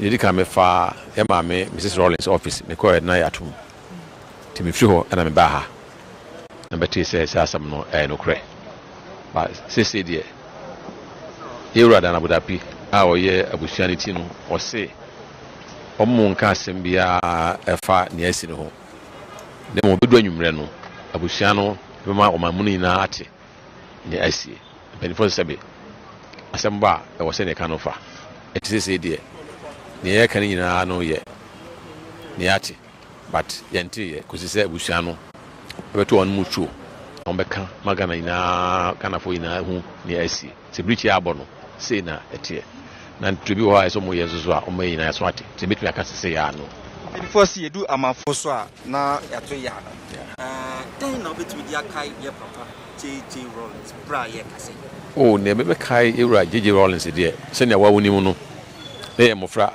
and of fine way back in 79 and 82 I did a chia BC 1992 I did see party and sana chia ba party mo so ne no anenam oyo ewra ye so no so bekope o ti mama o man eno wiase nyina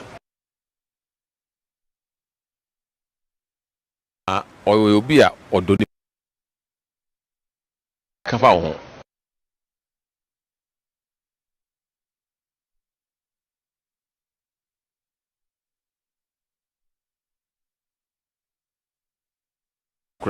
and one was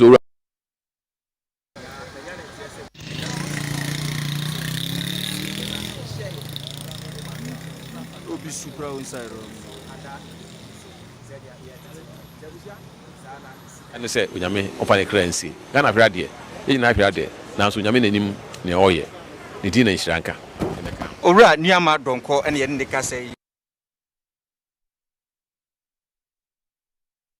STC so na odano na me minister for health so ene so oba mu owura o se ne yare ho popoye da bi Ghana po nyina pusai nyame enum ne manti ne yare ho popoye na me dwene kwa be fa so kura meba na anka ya dwene 31st ene say oku a ya dwene 31st ne June 4 ho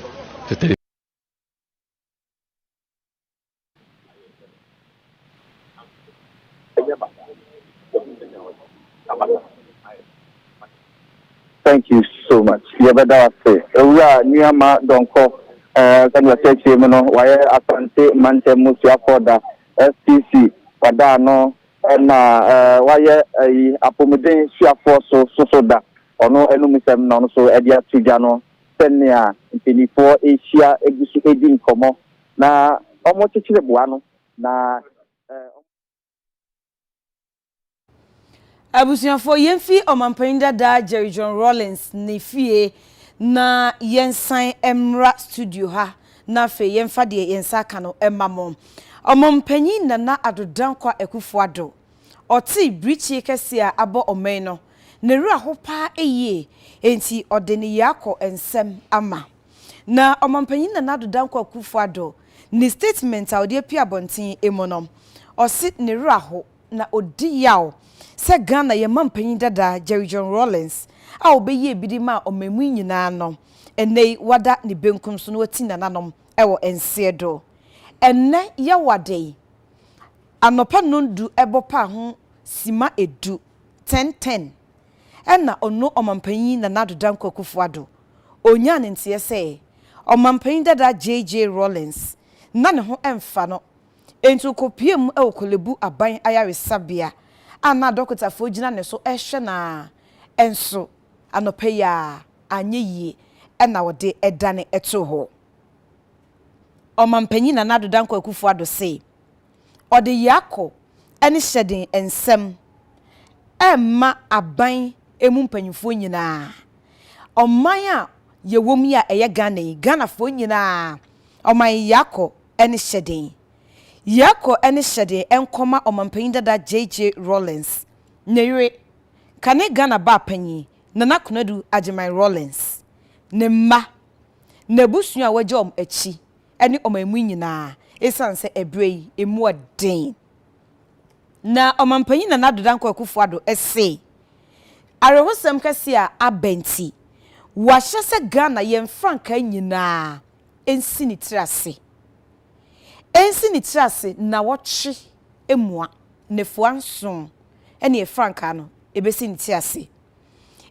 tiase ewo Ghana fanan enyina mantam edunso a yewo anase yewo ewo Ghana fanan enyina edunsia no bebia ye franka no ebebo ni mu ase mensin bia districts Ghana franka no ebebo ni mu ase na wotwe yeko enkropon metropolitan inkoto municipal district assemblies mensi bedwani nyina Ghana ye franka no ebesi ni tiase na wotwe emua amampanyin na nadodan kwakufuado ese wahye se efiti ochena November bosumi ne da etoso edumiensa ede kopem ni fiade bio November bosumi ne da etoso aduo no omemu nyina ye wayie mu enti ye bebo kojan eni tuntum mu edi akire se ye ni abre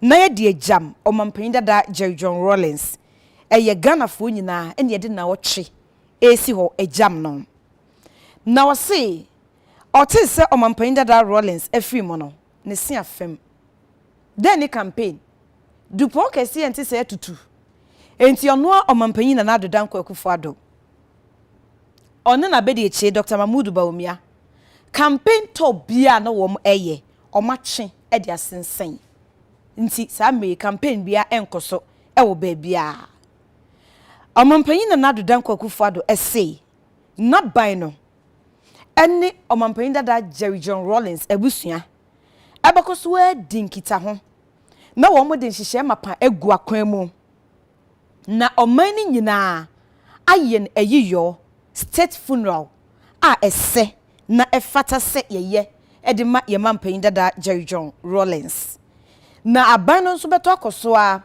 ene ebusua no edinkita ho ebra no no mahu nhihye mapa omobeye ene anamu a wo mobetu ekobase bibia wie peye na wo mu sigina ya ono omampanyin na nadodan kwakufu ado obema Ghana fo nyina yaso ate osi enokre dupon kase pa ena etutui na brichie abo ama Ghana enti onam ne krata yi so emma omampanyin dada Jerry John Rawlings ne ho kani na nakonadu Ajimai Rawlings ne mma na busua ne party Ghana manyina yako ene shedin wei ene ensema efi Ghana mampanyin His Excellency Nana Adodankwa Akufo-Addo na kachi ababeto edwa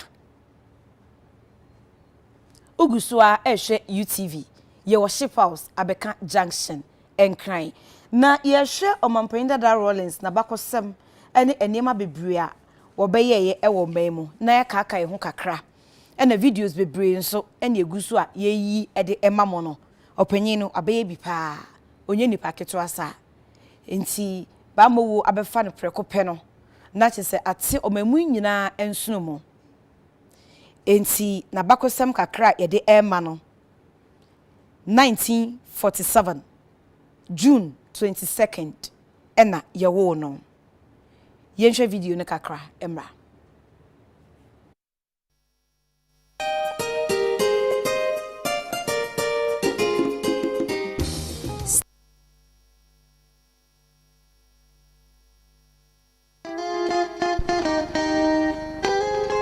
Following a 6-year whirlwind romance between Vicky and Jimmy, Jerry Rawlings was born on the 22nd of June 1947 in Adabraka.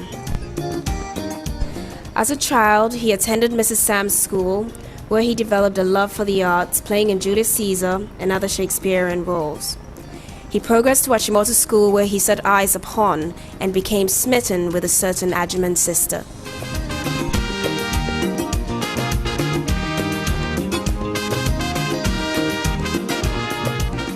After Achimota School, they went their separate ways. Nana Kunaido went to the University of Science and Technology. While pursuing her degree in interior design, she immersed herself in university life, making lots of friends and taking part in various activities. Jerry John, on the other hand, joined the armed forces to become an Air Force pilot. Flying was his passion, and therefore it came as no surprise when he'd won the Speedbird Trophy for outstanding performance in the flight school. The Speedbird Trophy went to Lieutenant J.J. Rawlings for being the best Air Force cadet of the flying training school.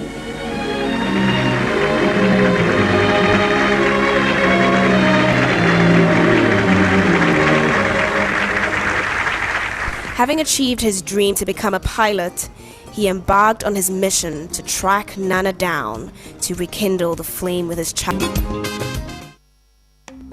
2 years into their marriage, Flight Lieutenant Jerry John Rawlings, like many other Ghanaians, frustrated with their deteriorating economic and political conditions, led a mutiny against the military government at the time.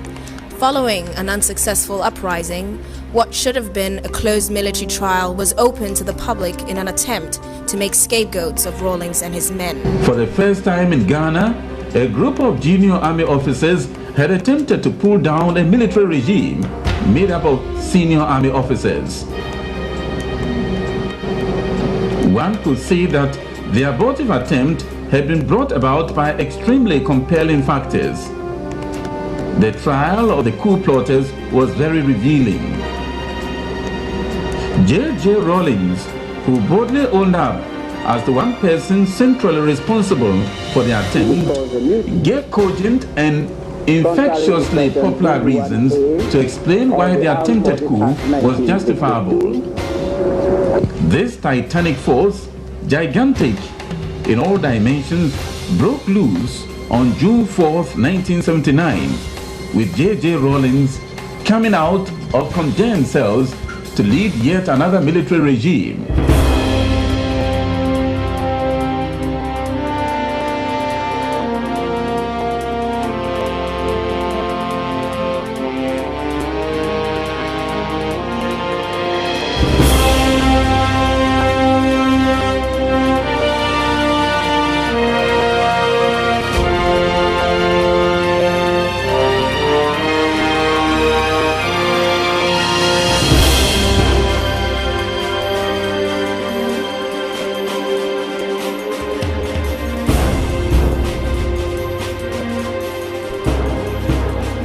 During the AFRC's short stay in office, they underwent a house cleaning exercise of weeding out corruption in the system.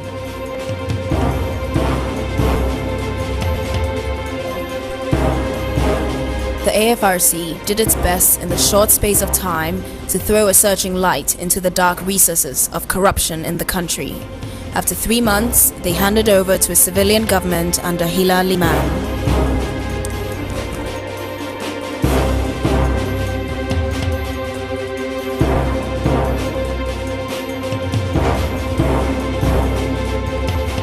The Armed Forces Revolutionary Council, during our short stay in power, have demonstrated openly what many people had only suspected before, namely, that the holding of office in government in this country had in almost all cases been used to plunder the wealth of the nation.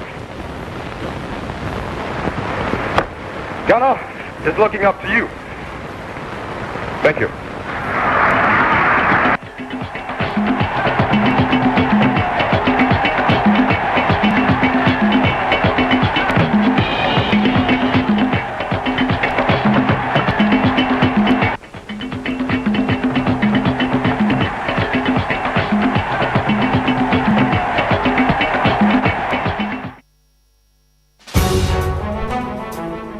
The political and economic situation of Ghana did not improve, and by 31st December 1981, the Third Republic had been suspended to be replaced by the Provisional National Defense Council, led by Flight Lieutenant J.J. Rawlings.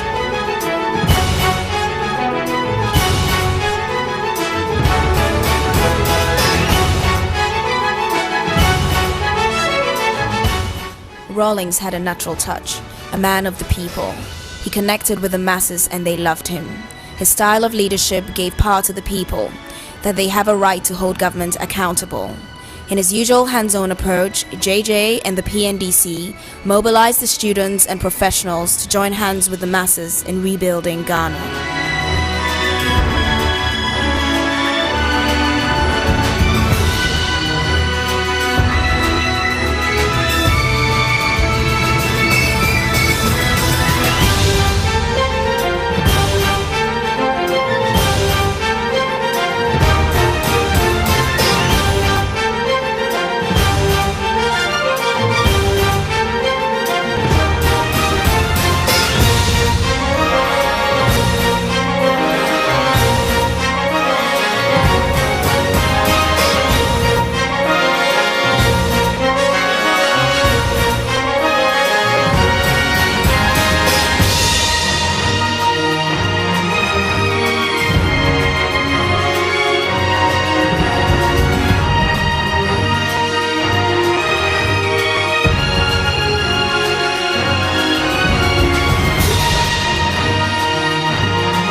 As the people of Ghana struggled to stop the downward spiral, they joined hands with their brothers and sisters in countries like Nicaragua, Cuba, Suriname,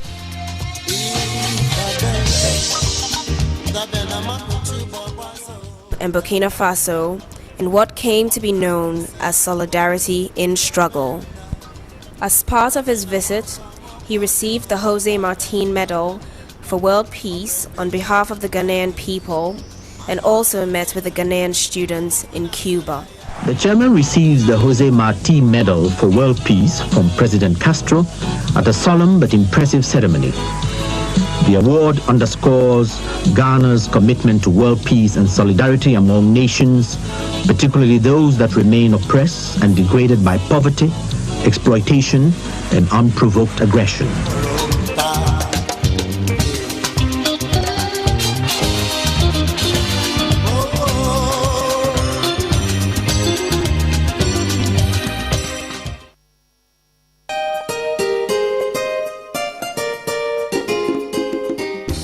Statesmen and world leaders, impressed by JJ's vision and his leadership style, paid visits to Ghana to show their support and forge closer ties with the country. Flight Lieutenant Jerry John Rawlings symbolized the new Africa rising out of post-independent neo-colonialism. For Africa's liberation, that begun with the Founding Fathers, was not to be forgotten. The former president of the Republic of Tanzania, Julius Nyerere, was awarded Ghana's highest honor, Order of the Star of Ghana, for his contribution to Pan-African.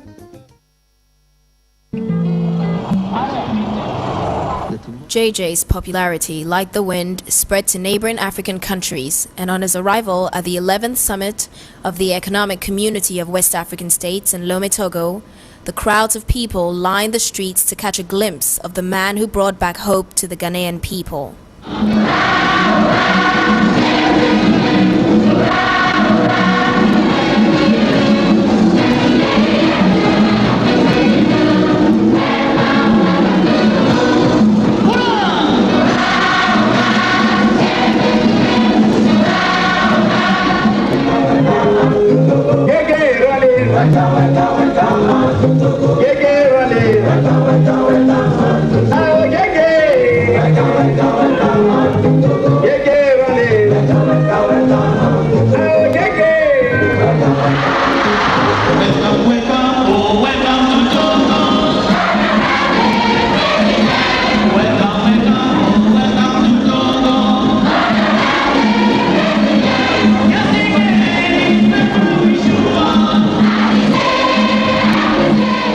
At this summit, West African leaders continued with the objective for an economic community.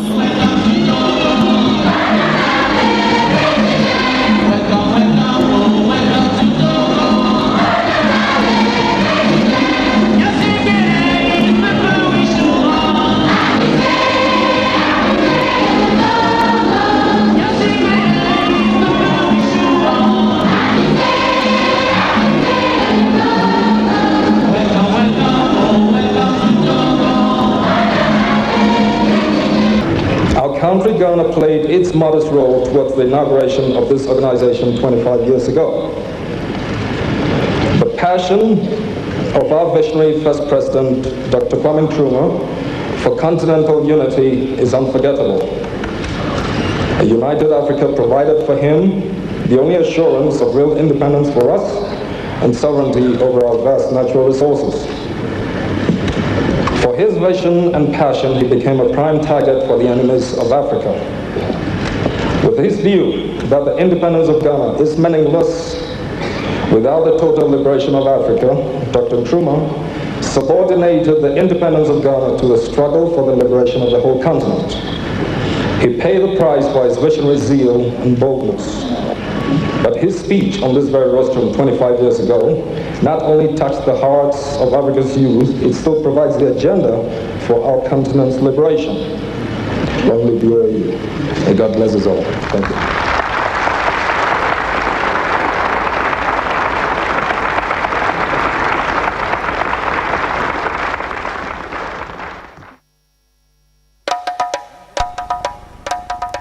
Back on the home front, the process of economic recovery continued and contact with the grassroots maintained. This kind of popular support kept a strong base for the continued governance of the PNDC. It is only by collective effort that the nation's problems can be solved. There are still some people who would like the nation to go back to childhood. But we are grown up, or should be. We're supposed to be old enough to realize that the nation is now paying the rest of the outstanding bill for those easier days when so many of our resources were squandered.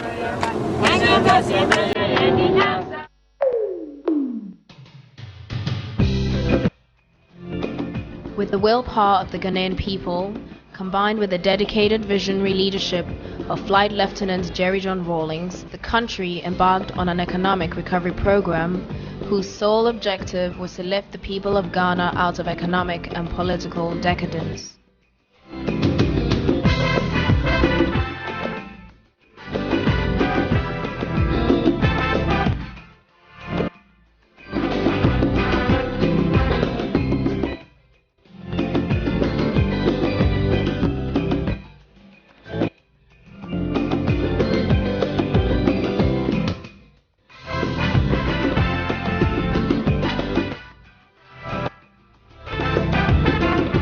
The country's transportation network, which had virtually ground to a halt, was revitalized under the PNDC government through the rehabilitation of old roads and the construction of new ones to link the sources of production to places of export and to assist in the easy movement of people.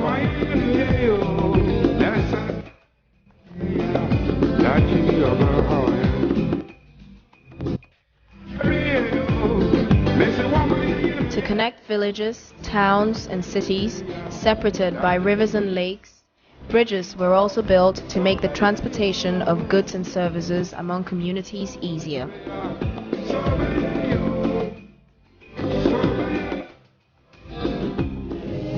This bridge, which we're commissioning this morning, is a long-term investment to benefit our generation and its successors.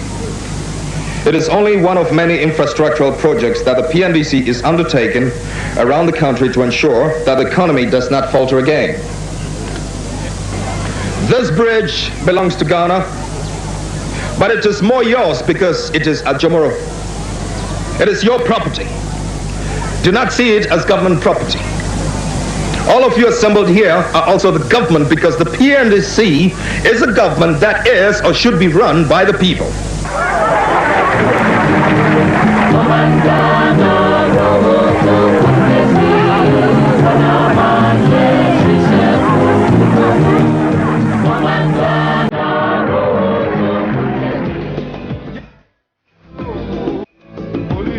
Electricity, which was previously enjoyed by few, was now available to more citizens of the nation.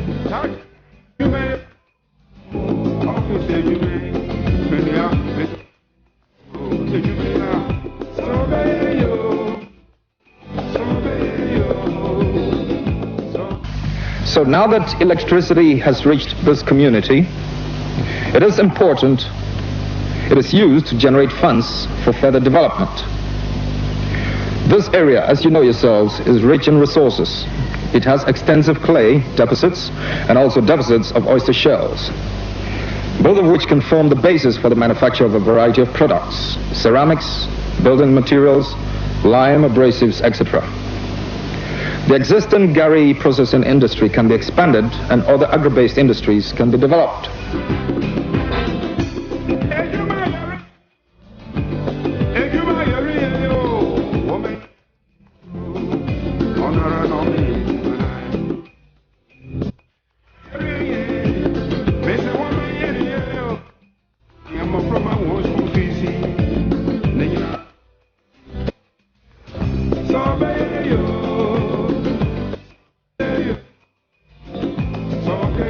The educational system, which reflected the legacy of colonialism, was restructured and customized to cater to the social, political, economic, historical, and geographical needs and structures of Ghana.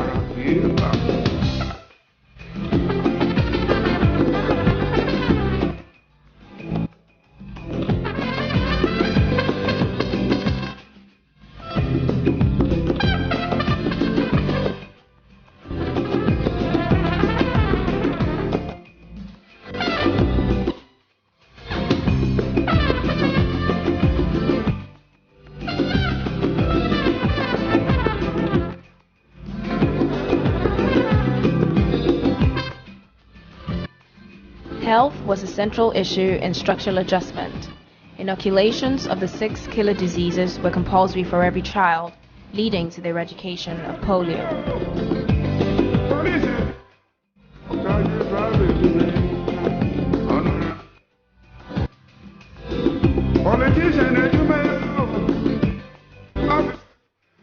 The number of guinea worm cases fell drastically due to consistent education through the primary healthcare system.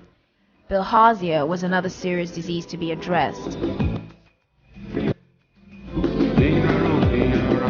The dense vegetation growing in rivers served as breeding grounds for snails, which were the primary carriers during the cycle of the disease. Chairman Rawlings got personally involved in the removal of the weeds.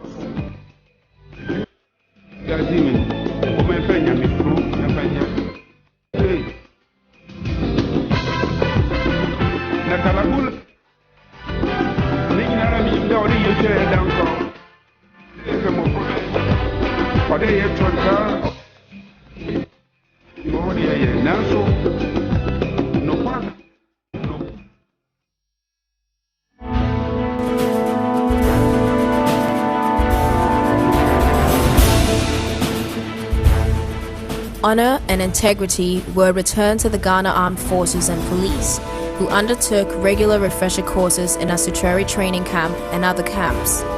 The refresher courses were designed to maintain the alertness of the troops.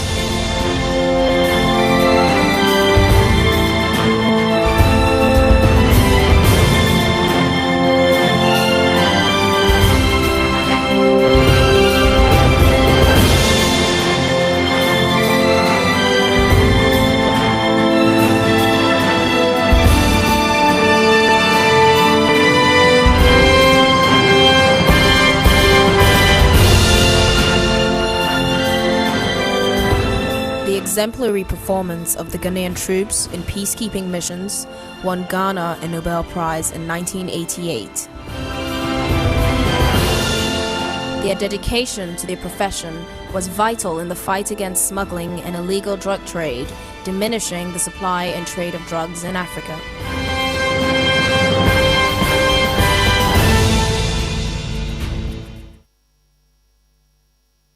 As part of the team-building process, the PNDC was involved in various sporting events. Very clean up, I can see Mr. Abdallah coming very fast, and then Steve Akufu and Abdallah comes second, and Ahoy first. Ahoy is first, but he's down, apparently exhausted, and he's being helped to the touchline to be worked on. So, Kwame Ahoy first, 30.3 seconds, Dr. Abdallah second, and Steve Akufu third. And that's Kwame Ahoy being worked on there. You're giving some water to drink after that race. He won it beautifully, but because he had exhausted all the strength in him. What was your impression before you started the race? Oh, I looked at the lineup and I knew that it was going to be an easy day. You know, I never had any doubt that I was going to win. It's unfortunate that I fell at the finishing post, but I expected to win. Very fast race again. I can see Atu Austin running very hard. Behind him we have Chairman Rawlings, but who is going to be first? Kofi Jane is also running very hard. A few of them running neck and neck. Atu Austin is leading them behind, and that's Atu Austin breaking the tape, followed by Kofi Jane and Chairman Rawlings in that order. Know your background as a sportsman. I have to give up smoking. You've taken smoking? I have to give up smoking. It's cut out on my stamina. And now we come to the ladies. 15 meters dash. And there they come. You can see Mrs. Rawlings, Mrs. Anna Enin all running very hard. And that was an easy race for Mrs. Rawlings. And she was followed by Mrs. Anna Enin. And third place went to Mrs. Quaid White. And the spectators enjoying themselves. And that's over. We come to the finals of the football matches, and this is between teams A and B, made up of PNDC members and PNDC secretaries, all mixed up. Now you can see the team A players playing from right to left, that's Chairman Rawlings patting down everybody who comes his way and stopping him there. I can see somebody telling Chairman Rawlings why he should pull up. Decides to go back. He's supposed to be playing right full back position, but most of the time you see him at other places. Is he going to take the kick himself? Yes, Chairman Rawlings. And he nearly kicked the turf instead of the ball. And now that's Bambara Hoy. And he has lost it. Chairman Rawlings running for the ball, but it being played. The second part of the lancing, this time we'll be attempting to pick pegs which have been fixed on the field. And Chairman Rawlings has collected his nicely, grabs it and throws it down. She enjoying themselves as they watch this lancing game at the Accra Sports Stadium as part of the activities marking the 6th anniversary of the Guildford celebration. This is musical chairs, a game of musical chairs, a game with 9 competitors on horseback fighting for 8 chairs. And the idea is, as soon as the music stops, there they go again. Nobody knows when the music will stop. And the music stops there. A scramble for a chair. Chairman Rawlings gets one. And he is very lucky so far. Perhaps I shouldn't say very lucky. Fighting hard for the chairs. Because we really have to fight in order to get one. Awesome. Horsemanship, skill, alertness. See who will get the last. There we go. Music still being provided. There we go around. And easy one for Chairman Rawlings again. And he has won the musical chairs game. And then he gives a hug to the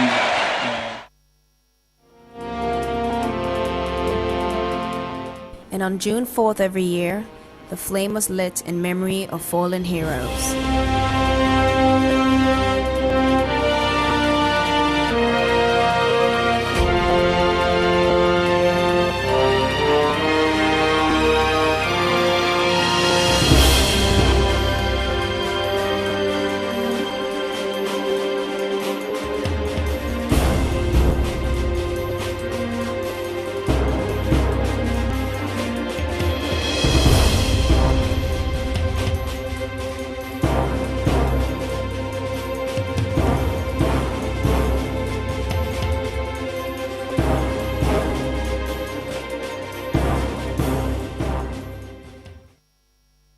In 1992, the country was open to multi-party elections and Jerry John Rawlings hit the campaign trail as the presidential candidate for the National Democratic Congress.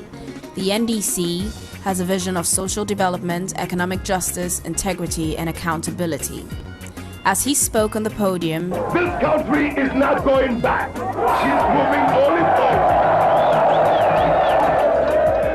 It was clear that JJ was still a man of the people. He continued to hold true to his beliefs that enabled him to rise up against the economic injustice of the 1970s. When we took over the reins of the economy, ladies and gentlemen, Aborso, places like that were dead. AGC was producing what? Half or 1/3 the current volume. 1/3 the current volume. We have triple AGC's goals. When we started off with nothing but one thing: the truth and integrity. The truth and integrity. And this is what has brought this country out of the darkness. Now that we are beginning to see the light, with the responsibility and the duty of accomplishing what we set out to do, do we want to see the clock turn back? Do we want to see the clock turn back? After 58% of the population voted JJ for president, he was sworn in on the 7th of January 1993 to become the first president of the Fourth Republic. I, Flight Lieutenant Jerry John Rawlings, Flight Lieutenant Jerry John Rawlings, having been elected to the high office of President of the President of the Republic of Ghana, the Republic of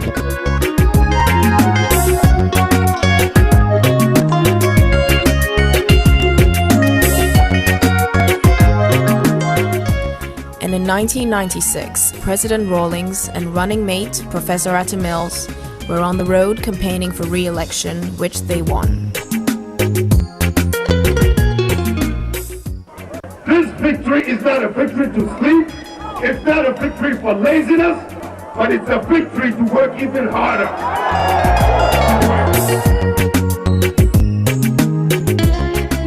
Democracy is to be able to have dialogue, to be able to debate issues.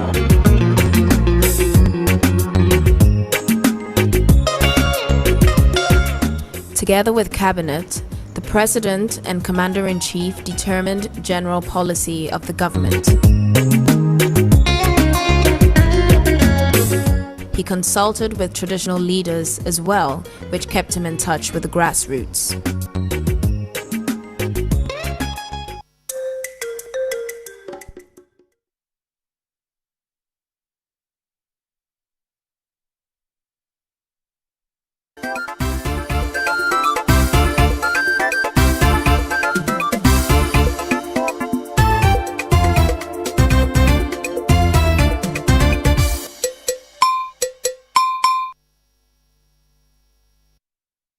Yemahefo nyina akwaba eba deruo eso na yesan breach yekese a abo omemu nyina entino na chese omeni adane butu anesa na manebo yenya ene se omampanyi na nadu danko akufuado okọ omampanyi dada Jerry John Rawlings ni fie na chese ode yakọ ene hyede nsem akoma ebusua na yamane bofo ni omampanyi enam heye Prince Ahinkan ohene ba mahabio oyaba mijoso mo ohin sesi a Sabe de meno ka said yenyam fi wo Jubilee House.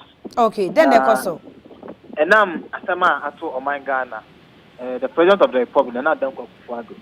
Aye anopa wie mu a idi kan bo amane a idi kan no. Na ohia mali president and the transitional team no. Na omode amane no bo no say ne SCD. Ne to ne idi kan na the President of the Republic no nim say ye papa Rawlings na ho fa na kakantina onim. But no nim say bedru ne baby aduri enti oye ni national activities on money company no in the discussions ana asemi ebae na ya na ye wo na oni mali president no din sa oso no se asem ne ba wo phones no se na apem no dem nsusu na apem ne pa chief of staff any omo ho yugina hemu nyina nso bi a won se nyina na apem enti the President of the Republic omuwie oni mali president ni wie ya omo accident wi papapo na call room any chief of staff any office of the president paying for the kuyin shemo efa ho na ode na December aba national announcement no aba we declare 7-day morning and now so say also on the vice president at the campaign no omo atwa sensen for start the period of morning na me no ka say yenyantie say obekọ tie ho e wo ready ho akwa kuti man kasa na yesiye nti sabe de obaha Ghana franka wo ha no ene am forces ne obu franka ni nyina abafom se de okai ni nyina abafom asojafo igina ho a obo de ni nyina abafom ne tisoro no so ene so omayi ni nyina abafom na ohwe president otu wo se oda so adwuma na mu se be man so ayedin ama no ebi se no obi anim se de one ye papa jeje nkamu etie na one ne kasa ibre ya ye wo ha bitimo ha hu se Right Lieutenant Jerry John is that nya ba the fa no aba be pake na okoso no na kwakodo nkomo na tese ne nkomodifo no na asemwe ato ne pofremu santu se obesi abetana ne ka mu kra asase akofi na ntu the facial expression said the name said the ode kofa ka na betina kona hu se asem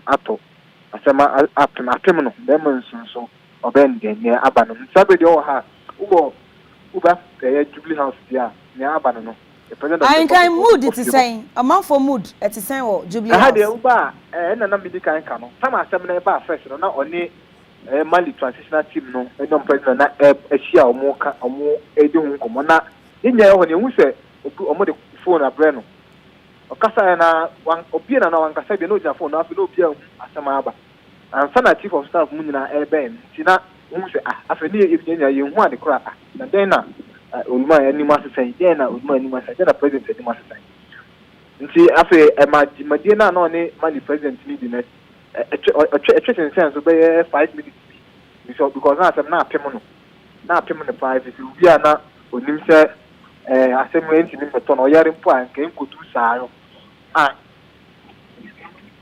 oyare mpo a nkodu saa no na asem no apem no nti ne abane de ohwe nanim ankasa kura na odi gina ho na the president of the public ohwe nanim odi gina ho na odi juma na nka onyaaya ne pem pa anka mali president re nyam be wura na office for the party a nka otwujuma de ne sensen because na okasa kura ne nsisu ya yenim no okasa ye recording na ye ne adwuma no okasa hu se okasa with power ne vim dia okasa but asem ne ba ye na ye catch it at once no afina onhu asama onka asam na speech a oka no kwa no na no fonfon si se na apem ne yie pa nti osan so jai kasa ekotana ase nti ya yo ho no muka se ye ntwen kaka nti gina wa ma no ho ba no ho skaka se na apem ne yie pa nti ma chief of staff mu gina him communications fu nyina mo ho nyina etana ase kaka nti mali president no